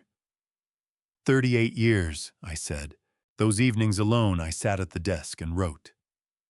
Not for Patricia, for myself. A full accounting of everything I remembered, the dates, the amounts, the circumstances, the things David had said, and the things he hadn't. Writing it down was harder than I expected. Not because I didn't know the facts, I knew them precisely, but because writing them in sequence made them into something different. A story. And a story has a beginning, which means it has a moment when things were different, when the man who would one day forge his father's signature was still a boy in a baseball cap falling asleep against a truck window on the way home from a job site. I grieved that boy. I want to be honest about that. I sat at my desk on those October evenings and I grieved the version of my son that existed before whatever happened to him between then and now. Then I filed the grief away the way you file a completed document, acknowledged, stored, not forgotten, but not allowed to run the show. Friday morning, Patricia called at 7:45. The will is drafted and ready for your signature, and I'm prepared to send the formal notification to First Commonwealth today, the moment you say go. A pause. Henry, are you ready? I was standing in the kitchen. The coffee was made. Outside, the oak tree stood bare and straight in the early morning gray. Every branch clear against the sky, stripped down to its actual shape. Nothing hidden, nothing soft about it, just the true structure of the thing. Send it, I said. That afternoon, my phone rang. David. I let it go to voicemail. His message was short. The warmth gone from his voice, replaced with something tighter and faster. Dad, call me back. We need to talk. I played it twice, then set the phone face down on the counter. He would come in person next. I knew my son well enough to know that. And when he did, I intended to be ready. David arrived at 9:15 on a Saturday morning, which told me he'd been awake since at least 7 rehearsing. I heard the car in the driveway before he knocked, the particular sound of his engine, a sound I'd known for 20 years, the way you know the footsteps of someone who's lived in your house. I was already on my second cup of coffee. I'd been expecting him since Friday night. He knocked twice. I opened the door, and he stood on the porch in a jacket and jeans, hands in his pockets, alone. No Emily. That told me something too. This was the version of the conversation she'd decided needed a different kind of management. Send David in first. Test the temperature. Come in, I said. Coffee's fresh. He followed me into the kitchen and sat at the table the way he'd sat at that table 10,000 times before, same chair left side closest to the window. The chair he'd claimed at age 6 and never relinquished. Some things are so old, they stop being choices and just become fact. I poured him a cup without asking how he wanted it. He still took it black. Some things don't change either. He wrapped both hands around the mug and looked at me with eyes that were working hard to stay steady. Dad, he said, I know you've been talking to a lawyer. I sat down across from him, unhurried, and picked up my own cup. Where did you hear that? His jaw tightened. He wasn't prepared for the question to come back. He'd prepared for defense, for explanation, for the particular kind of conversation where one person talks and the other reacts. "It doesn't matter where," he said. I think we need to talk about some things before this gets out of hand." "What things?" I asked. My voice was the same temperature as the room. David set his mug down and leaned forward, elbows on the table, the way he used to lean forward as a teenager when he was about to make a case for something he wanted. "The account. At First Commonwealth." He stopped. His eyes searched my face. "I know it looks—" "Which account?" I said. He blinked. "Dad, I'm asking you a genuine question, David." I kept my hands loose around my cup, my shoulders easy. "Which account at First Commonwealth are you referring to?" Something moved across his face. Not guilt, not quite, but the particular unease of a man who'd walked into a room expecting certain furniture and found it rearranged. He opened his mouth and closed it again. His fingers pressed hard against the side of his mug, the knuckles going pale. "Account number 7741, CR. I said the way I'd read numbers on job site reports for 38 years. Clear, unhurried, no inflection. Opened March 2023. Balance $90,000. Statements routed to Birchwood Lane." I took a sip of my coffee. "Is that the one you mean?" The color left David's face in a slow, visible way, like water draining from a basin. His hands came off the mug and dropped to his lap. "Dad!" His voice cracked on the word, the first real crack, the sound of something giving way under pressure it had been holding for too long. "I can explain. I know you can," I said gently. "You've always been a good explainer, David. That's a real skill." I set my cup down and looked at my son. "Do you remember the Riverside contract, November 2018? He stared at me. "What does that have to do with—" "Do you remember it?" A long beat. "Yes." His voice was smaller now, stripped of the prepared confidence he'd walked in with. "I remember it. I'm good." I stood up, took my cup to the sink, rinsed it the way I always rinsed it. My back was to him. "I remember it too. I remember the Tuesday afternoon I transferred $60,000 into your business account to keep it alive. I remember because I sat at this kitchen table and wrote the authorization myself." I turned around and looked at him across the kitchen. "I never told anyone. You told Jim Caldwell you brought in an outside investor at the last minute." David's throat moved. He looked down at the table. His hands came back up and pressed flat against the surface, the gesture of a man trying to hold something still. "I'm not here to shame you," I said, and I meant it. I walked back to this table and sat down across from him again, and I waited until he looked up and met my eyes. "But I need you to understand something, David. I know more than you think I know. And I have known it for longer than you think I have." He searched my face, and whatever he found there, whatever had replaced the father he thought he was managing, made something collapse behind his eyes. His chin dropped slightly. A muscle worked in his jaw. "Dad," he said, and his voice broke open completely on the word raw and unguarded in a way I hadn't heard since he was a child. He stopped, pressed his lips together, tried again. I thought—" Another stop. His eyes went bright and wet at the edges.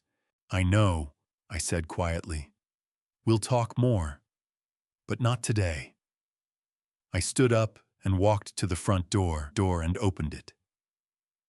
"Thank you for coming, David." He stood slowly, like a man whose legs weren't entirely reliable. He picked up his jacket from the back of the chair. At the door, he turned and looked at me one more time, the look of a man trying to read a book in a language he suddenly isn't sure he speaks. "Are you—" he started. "Are you okay, Dad?" I looked at my son, the same eyes as Margaret, the same slight tilt of the head when he wasn't certain. My chest pulled with a grief that had no clean name. "I'm fine, David," I said. "Drive safe." He walked to his car. I closed the door, stood with my hand on the knob for a moment, eyes closed, breathing. Then I went back to the kitchen and poured a third cup of coffee and sat with it at the table until the house felt like mine again. 3 days later, on Tuesday afternoon, the FedEx truck stopped at the end of my driveway. The package was a padded envelope stiff with documents. Return address: Collins and Reyes, LLP, East Main Street, Richmond, Virginia. I brought it inside, set it on the desk, and looked at it for a full minute before I picked up the letter opener. 14 pages. The cover sheet read in bold capitals across the top: Proposed Family Asset Transfer Agreement for signature of Henry James Carter. At the bottom of the last page, a line of neat dashes, and below it printed in 10-point type, signature of grantor. And beside that, already filled in by someone else's hand, the date. November 15th, 2025. 2 weeks from today. I read all 14 pages. Twice. I made a fresh pot of coffee, first sharpened a pencil, the way I used to sharpen pencils before site meetings, and sat down at my desk with the document spread flat in front of me. 38 years of reading contracts had given me a particular kind of patience for fine print, the patience of a man who had learned expensively and early that the sentences that cost you the most are always the ones that sound the most reasonable. The first 3 pages were preamble, warm, carefully worded language about family legacy, generational wealth, the importance of planning ahead. The kind of language that sounds like love and functions like a lease agreement. Page 4 was where the assets were listed. The Maple Drive property described with its lot dimensions and assessed value. My primary savings account at First Commonwealth. And at the bottom of the list, a clause written in language so smooth it almost slid past me: all other assets owned solely or jointly by the grantor at the time of execution. Every dollar, every account, everything. Page 7 named the trustees: David Allen Carter, Emily Rose Carter. Full management authority effective upon execution of the agreement. I read that phrase 3 times. Full management authority, effective upon my signature. Then I turned to page 11, and I found the word that stopped me cold. Allowance. The grantor shall receive a monthly allowance as determined by the trustees in their sole discretion, sufficient to cover reasonable living expenses. In their sole discretion. I set the page down on the desk, stood up, walked to the window. I had paid the salaries of 200 men. I had signed contracts that built half the mid-size commercial properties in this part of Richmond. I had written a personal check for $60,000 on a Tuesday afternoon to save my son's business without asking for a receipt. And there was a document prepared by a law firm on East Main Street that proposed to reduce me to a man who received a monthly allowance amount, unspecified duration, unspecified at the sole discretion of the people who had opened accounts in my name while I was recovering from surgery. My hands pressed flat against the windowsill. Hard. The wood edge bit into my palms, and I let it. Outside, a neighbor's dog was barking at something in the yard across the street. A completely ordinary Tuesday afternoon in November, the sky the flat white of early winter leaves gone from the oak tree, everything stripped back to its true structure. I stared at that tree for a long time. Then I went back to the desk, picked up the phone, and called Patricia. She answered on the first ring. "I was expecting your call," she said. 14 pages, I said. Collins and Reyes, November 15th deadline. I know. I received a copy from their office this morning. A brief pause. Have you read it fully? Twice. I picked up the document and held it in one hand, standing at the desk. Page 11. The allowance clause? Yes. Her voice was careful and precise. Henry, that clause is the core of what they're attempting. Once you sign, the trustees, David and Emily, determine what you receive each month. There is no floor. There is no guaranteed minimum. It's entirely at their discretion. My jaw ached from how hard I was holding it. And the assets once transferred, can I get them back? Not without litigation, Patricia said. A signed transfer agreement is legally binding.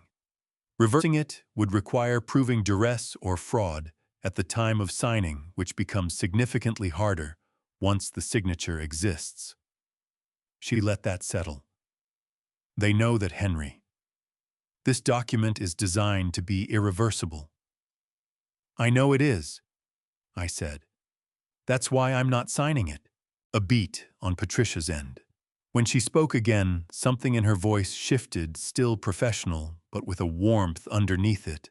The warmth of someone who had been watching a man carry something very heavy for a long time and was glad to see him set it down. Good. Come in tomorrow morning. We need to document your formal refusal and update our timeline before the 15th. I hung up and called Robert. He picked up on the second ring, and I read him page 11 without preamble. When I finished, he was quiet for a moment. Not the uncertain quiet of a man processing surprise, but the deliberate quiet of a man making sure he said the right thing. You know what they thought when they filled in that date, he said finally. Yes, I said. They thought I was too old and too tired to read past page 3. Are you angry? I looked at the 14 pages spread across my desk. The neat margins, the professional fonts, the careful language designed to make a theft look like a gift.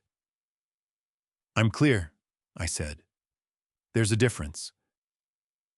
That evening, Emily called. Her number lit up on my phone at 7:45, the first time she'd called me directly in months, which told me David had reported back, and she'd decided a different approach was needed. I let it ring through twice. Then I picked up. Emily, I said. Henry. Her voice had the warmth dialed back to professional, the layer of sweetness thinned to something more efficient. Did you receive the documents we sent? I did, I said. We wanted to make sure you had enough time to review before the 15th. A pause calibrated the pause of someone waiting for a specific response. Have you had a chance to look through everything?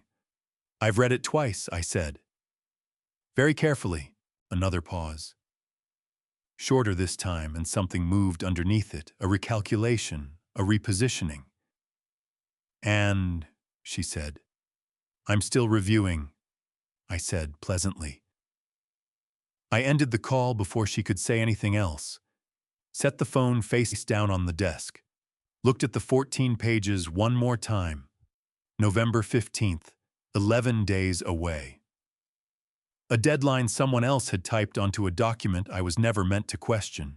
I picked up my pencil and began to write my own notes in the margins, page by page, line by line, the way I used to mark up contracts, before I sent them back unsigned 38 years ago, when I was a young man who'd learned the hard way that the most important word in any agreement is the one you haven't said yet.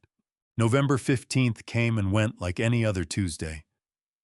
I woke at 5:30, made coffee, walked to the end of the driveway, and back in the cold morning air the way I'd been doing every morning for the past 20 years when my knee allowed it.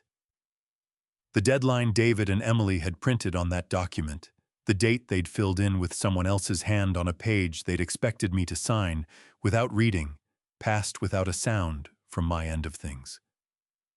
The sound came from theirs. David called at 8:15.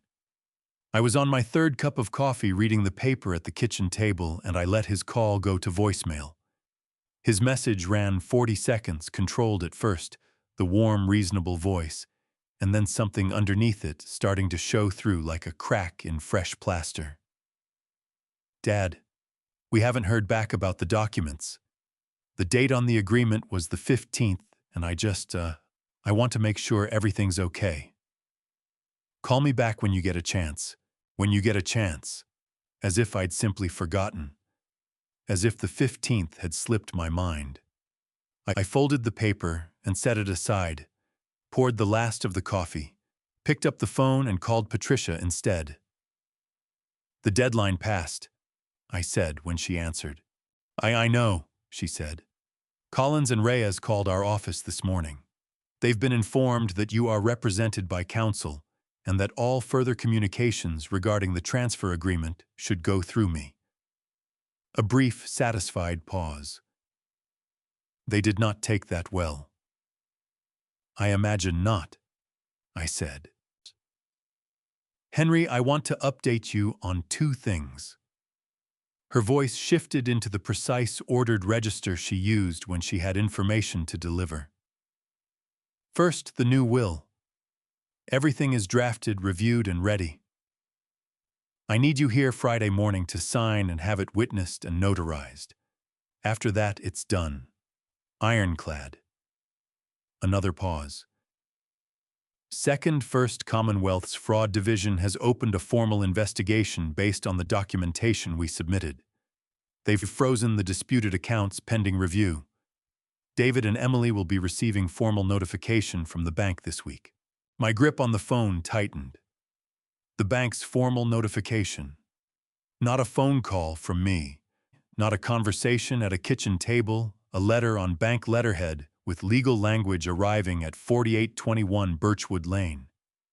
Good, I said. Let the paperwork speak first. Emily called Wednesday morning, and this time she didn't bother with preamble. Her voice had shed the last of its practiced warmth. What was left underneath was efficient and hard, like something that had been soft by design and had stopped needing to be. Henry, we've been informed that you've retained counsel and that communications need to go through your attorney's office. That's very formal for a family matter. It is a formal matter, I said. This is family, she said, and her voice cracked upward on the last word. Not from emotion, I didn't think, but from the particular frustration of a plan hitting resistance it hadn't accounted for. We are trying to help you. I know that's what the documents say, I told her pleasantly, and I ended the call.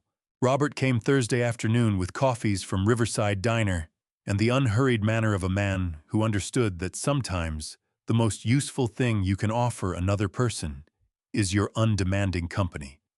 We sat at the kitchen table and talked about nothing important for a while. The cold snap moving in from the northwest, a book he'd been meaning to finish, The Squirrel, that had made a second attempt on my gutter. Then Robert set his cup down and said, David called me. I looked at him. What did he say? He asked if I knew what you were planning. Robert's expression was calm and level. I told him I was your friend, not your spokesman, and that if he wanted to know what you were planning, he should ask you. He picked up his cup again. He hung up. I nodded slowly. He's running out of intermediaries. He is, Robert agreed. Henry, are you ready for what comes next? I looked out the kitchen window. The oak tree stood bare and straight in the gray November afternoon, every branch distinct against the flat sky. Stripped of everything decorative, reduced to its actual architecture. It looked stronger that way I'd always thought. More honestly itself. Yes, I said. Friday morning I drove to Patricia's office and signed my name 3 times on the new will, my full name Henry James Carter, with the J open at the bottom.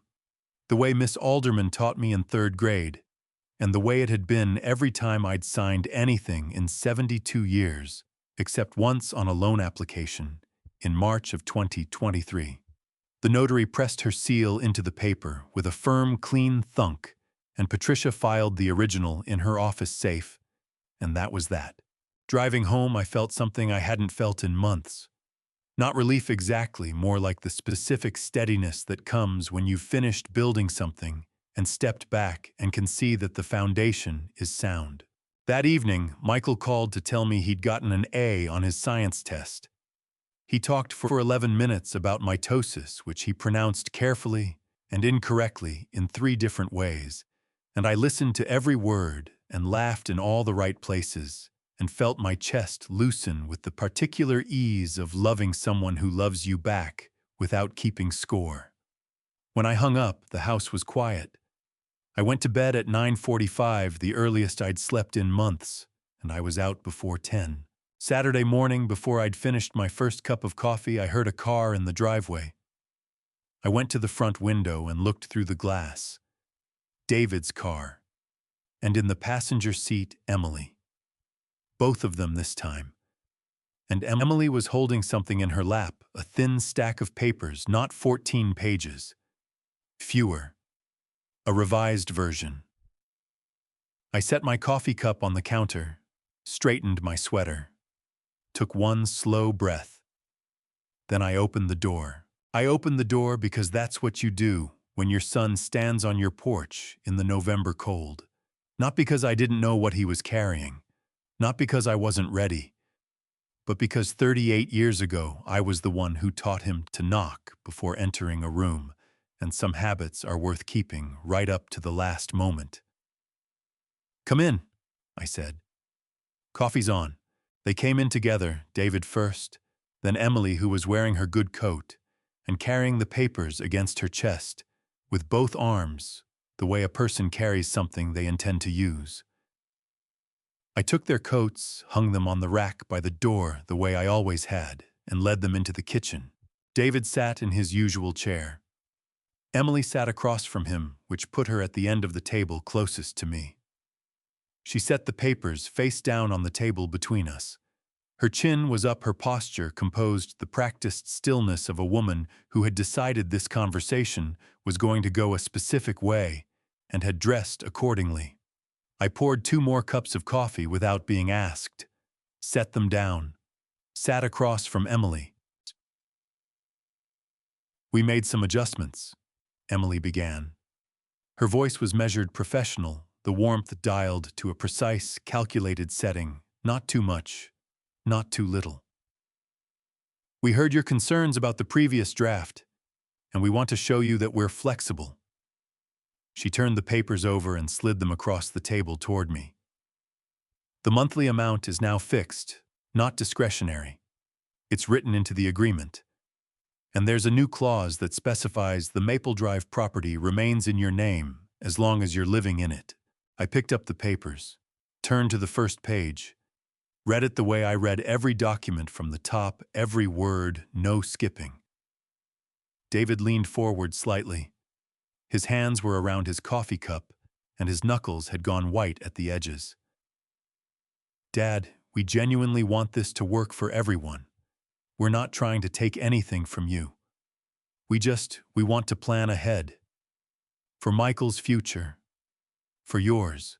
I turned to page 3 without looking up. Read the fixed monthly amount. Read the property clause.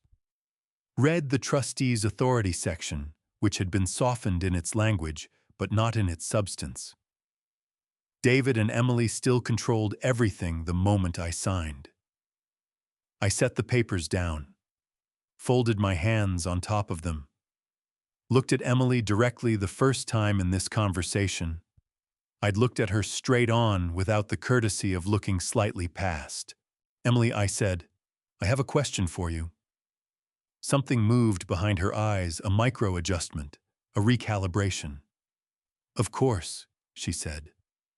"The loan account at First Commonwealth, account number 7741CR. I kept my voice the same temperature it had been all morning, room temperature, no heat, no ice. "The signature on the application. When you traced it, did you use the Birchwood Lane cosign from 2009 or the insurance renewal form from 2020, the color left Emily's face. Not gradually, the way it had left David's 2 weeks ago, all at once, like a switch being thrown. Her lips parted slightly. Her hands, which had been resting flat on the table, pulled back and dropped into her lap. David's head turned sharply toward her.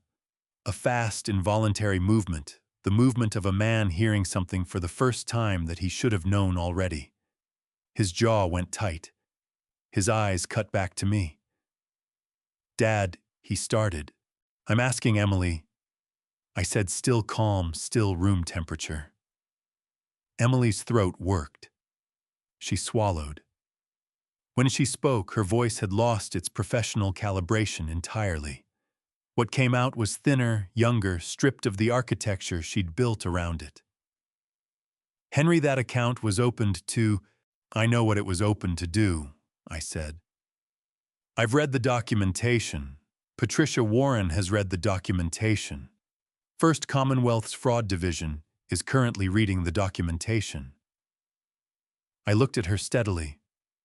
"I'm asking which signature you used because I'm curious about the level of care that went into it, and because I want you to know that I know." The kitchen was very quiet. A car passed on Maple Drive outside. The refrigerator hummed. David set his coffee cup down with a sound that was slightly too loud, the sound of a hand that wasn't entirely steady. He looked at his wife. She looked at the table. And in that moment, watching my son look at the woman beside him and find something he hadn't expected to find there, I felt grief move through me again, not for myself, but for the version of this family that had existed before, whatever had been built in its place. "I'm not going to sign these papers," I said. I pressed my hand flat on top of the revised agreement. "Not this version, and not any version that comes from Collins and Reyes." I looked at David. "But I'm not finished talking to you. There are things I need you to hear. All of them. Face to face." I stood up, walked to the window, turned back around. "I'd like us to have dinner together. Next Saturday. I'll choose the restaurant and I'll make the reservation."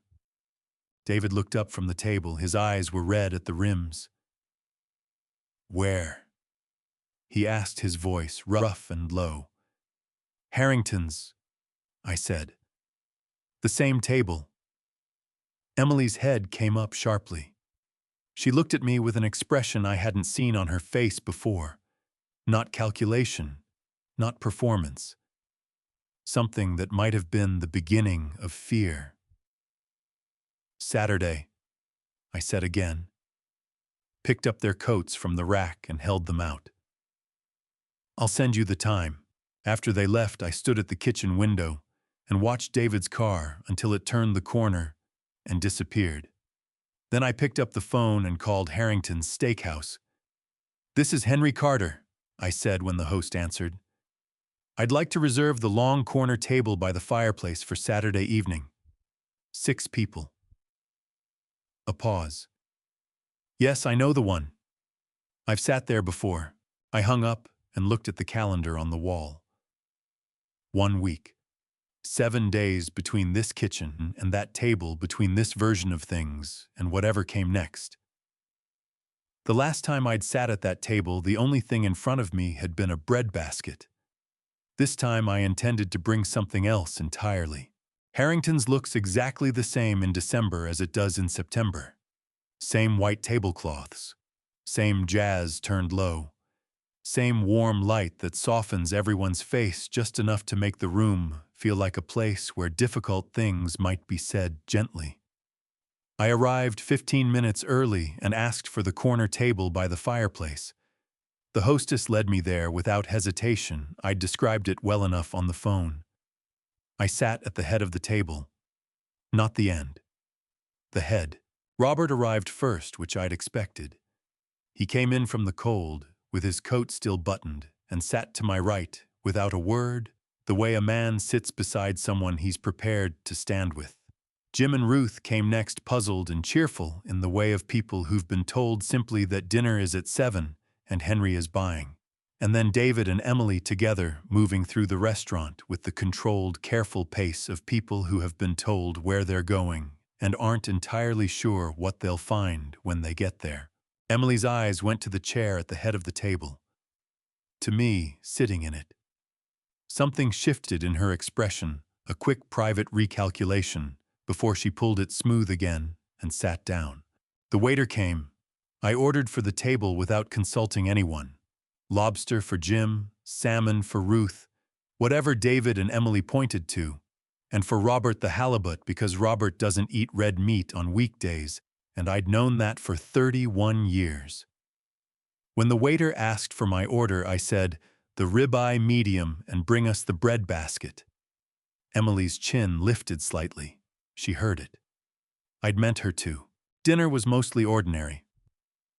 Jim told a story about a road trip he and Ruth had taken in October, and Ruth corrected his geography twice, and David laughed at the right moments with the laugh of a man operating on a single remaining nerve. Emily drank her wine and watched me the way a person watches a door they expect to open at any moment. After the plates were cleared before dessert could arrive, I put my hand flat on the table. The conversation stopped. I reached into the inside pocket of my jacket and laid 3 pages on the white tablecloth. Clean folded once. I smoothed them open with the flat of my hand. "Jim," I said, "I'd like to read you something, because you're family and because you heard a version of this story that wasn't complete." Jim's expression went careful. Beside him, Ruth set down her wine. September 14th, 2008. I said, reading from the first page. My voice was steady and quiet, the voice I'd used for 38 years reading numbers on job sites. David's senior year tuition at Virginia Commonwealth University, $48,000. I paused. April 3rd, 2012. Down payment 4821 Birchwood Lane, $35,000. Another pause. November 19th, 2018. Transfer to David Carter Construction, LLC, $60,000. I set the page down. The fireplace crackled behind me. David's hands had come off the table and disappeared into his lap. "I'm not reading this to shame you, David." I looked at my son directly, and my voice didn't waver, though my chest ached with a grief I'd stopped trying to name. "I'm reading it because Jim was told you built everything yourself, with no help from anyone." I looked at Jim. He had help. That's not a weakness. It's what family is supposed to mean. Jim's jaw was tight. Ruth's hand moved across the tablecloth and covered his. I turned to page 2. One line circled in pencil. Harrington's Steakhouse, September 5th, 2025, $847.40. I looked up. The dinner where my son handed me the bread basket and told me the food wasn't for people my age. That dinner was charged to an account opened in my name in March of 2023 without my knowledge while I was recovering from knee surgery. I set the page down. I never signed that application. The signature on it is not mine. Emily's face had gone the color of the white tablecloth. She pressed her lips together so hard, they disappeared. David's eyes were wet. He didn't bother to hide it. His jaw worked, and he looked at his hands in his lap, and he looked like a man who has just watched something he built come apart at the seams and understands finally that it was built wrong from the beginning. "I'm not here to put anyone in a courtroom," I said. I folded the pages and put them back in my pocket. "The fraud report is filed with the bank. That part is done. But what happens next is still a choice." I looked at David. "You sit down with Patricia Warren's office next week. You sign the restitution agreement the bank requires. You remove your name from every document that involves Michael without his knowledge." My voice dropped lower. And you stopped telling people you built everything alone. Because you didn't. And the people in this room deserved to know that. David's throat moved. His voice, when it came, was barely above a whisper. Dad, He stopped. His eyes filled and 2 tears broke loose and ran down his face. And he pressed the back of his hand against his mouth, the way men do when they're trying to hold something in and losing. I'm sorry, he said. Raw, unpolished, nothing performed about it. I'm sorry, Dad. I looked at my son, the same eyes as Margaret, wet and open and 20 years younger than the rest of his face in that moment. I know, I said quietly. I stood, counted out cash for the table, and laid it under the salt shaker. Merry Christmas, everyone. Robert walked out with me. In the parking lot, footsteps came fast behind us, faster than a man 6 days past a chest scare should move. I turned, and David was there, breathing hard, his jacket open in the December cold. I stepped forward automatically, 2 fingers finding his wrist. Pulse strong. Color okay. He waved my hand off. I can't stand up to her, he said, his voice breaking open. I want you to know I know that about myself. He looked back at the restaurant window. But I see it, Dad. All of it. I always have. And what you did in there. His voice fractured completely. He pressed his lips together, shook his head. He never finished the sentence. He didn't need to. I put my hand on my son's shoulder, held it there for a moment. Then I walked to my truck. Riverside Diner has vinyl booths the color of old mustard, and a cook named Sal, who has been making the same pancakes since 1987. The coffee is exactly strong enough to mean it.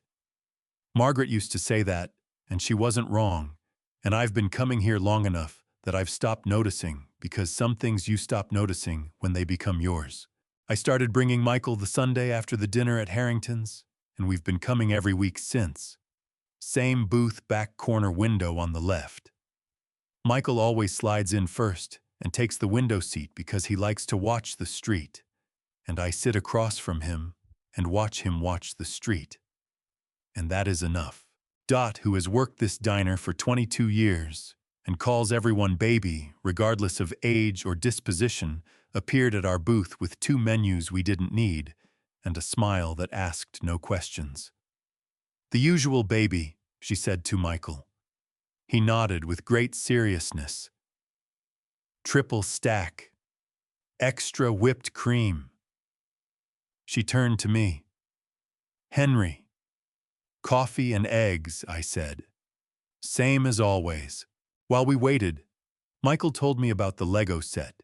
He'd finished the International Space Station, every module complete, now displayed on his dresser, with what he described as museum-quality positioning. He told me about his friend Jake, who had said something funny at lunch that Michael could not stop laughing about long enough to actually tell me what it was. He told me that his teacher, Miss Patterson, had a cat named Gerald, who had knocked her coffee off her desk twice this week, and she'd named it a coincidence both times. I laughed when he laughed. I asked questions that mattered to him.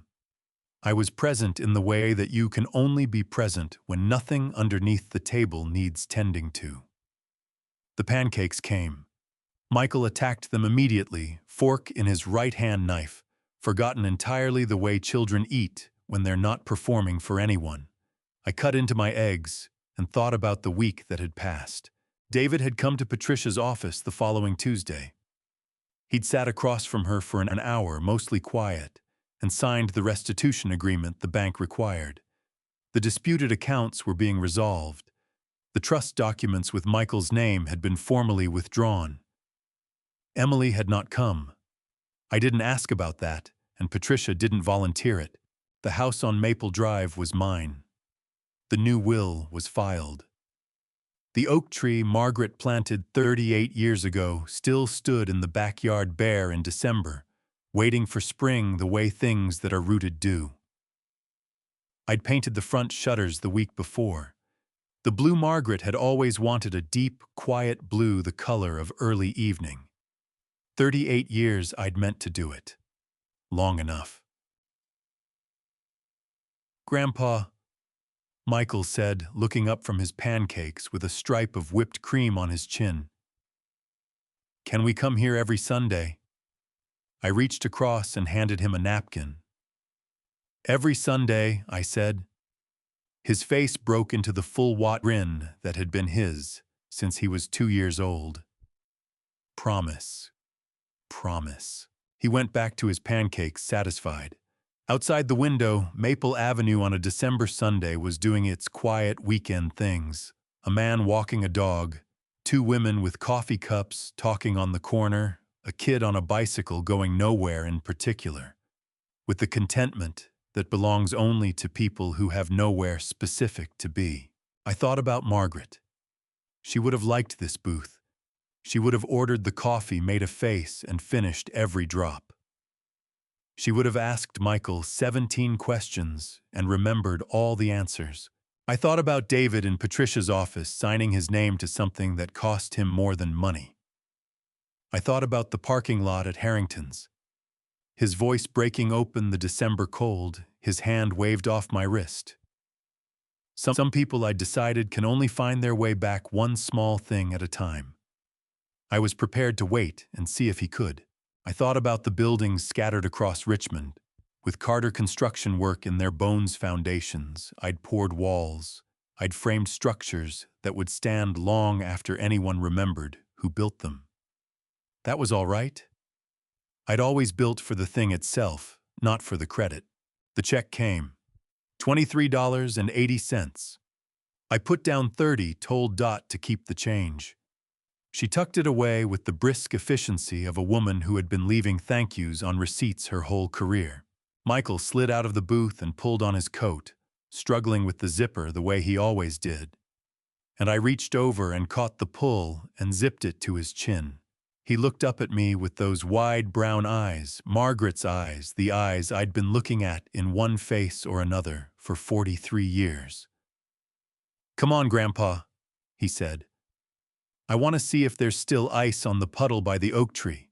We walked out of the diner together into the December cold, 4 blocks between us and the house, his hand finding mine, the way it always did, without either of us reaching first. Small hand in a large one, warm despite the cold. My phone buzzed in my coat pocket. I felt it one long pulse, and without taking it out, I already knew. David. I'd been expecting the call for a week, not sure what it would carry, when it came apology or question or simply the sound of his voice testing whether the line was still open. Michael pulled my hand toward the corner. "Hurry before the puddle melts." I left the phone in my pocket, walked with my grandson toward the oak tree and whatever was frozen beside it, and let David's call wait in the quiet dark of my coat. He could have 10 minutes. This morning, the puddle and the boy and the 4 blocks home, those could not wait at all. I'm not a man who talks about God much, but I believe this: what was done in the dark found its way into the light. And I didn't have to force it. I just had to stop looking away. If there's a lesson in what happened to me, it's this: family justice doesn't always come loud. Sometimes it comes in the form of a signed document, a seat at the right table, and a grandson who orders pancakes without asking anyone's permission. I waited too long. I trusted too quietly. I confused keeping the peace with keeping my dignity. And those are not the same thing. If you see yourself in any part of this story, don't wait as long as I did. The people who love you for what you carry will drop you the moment the weight gets too heavy for them. The ones who love you for who you are will still be there when you finally put it down. That's what Revenge Dad looks like at 72. Not fire, not noise. Just a man who finally read the fine print. I believe every family deserves family justice, not punishment, but truth. And I believe that sometimes the most powerful thing a father can do is simply refuse to sign. This is Revenge Dad's story. And family justice starts the moment you decide your name is worth protecting. If this reached you somewhere real, leave a comment below. And tell me, have you ever been the one who always covered the check? Share this with someone who needs to hear it. And if you haven't subscribed yet, now is a good time. The next story is already waiting.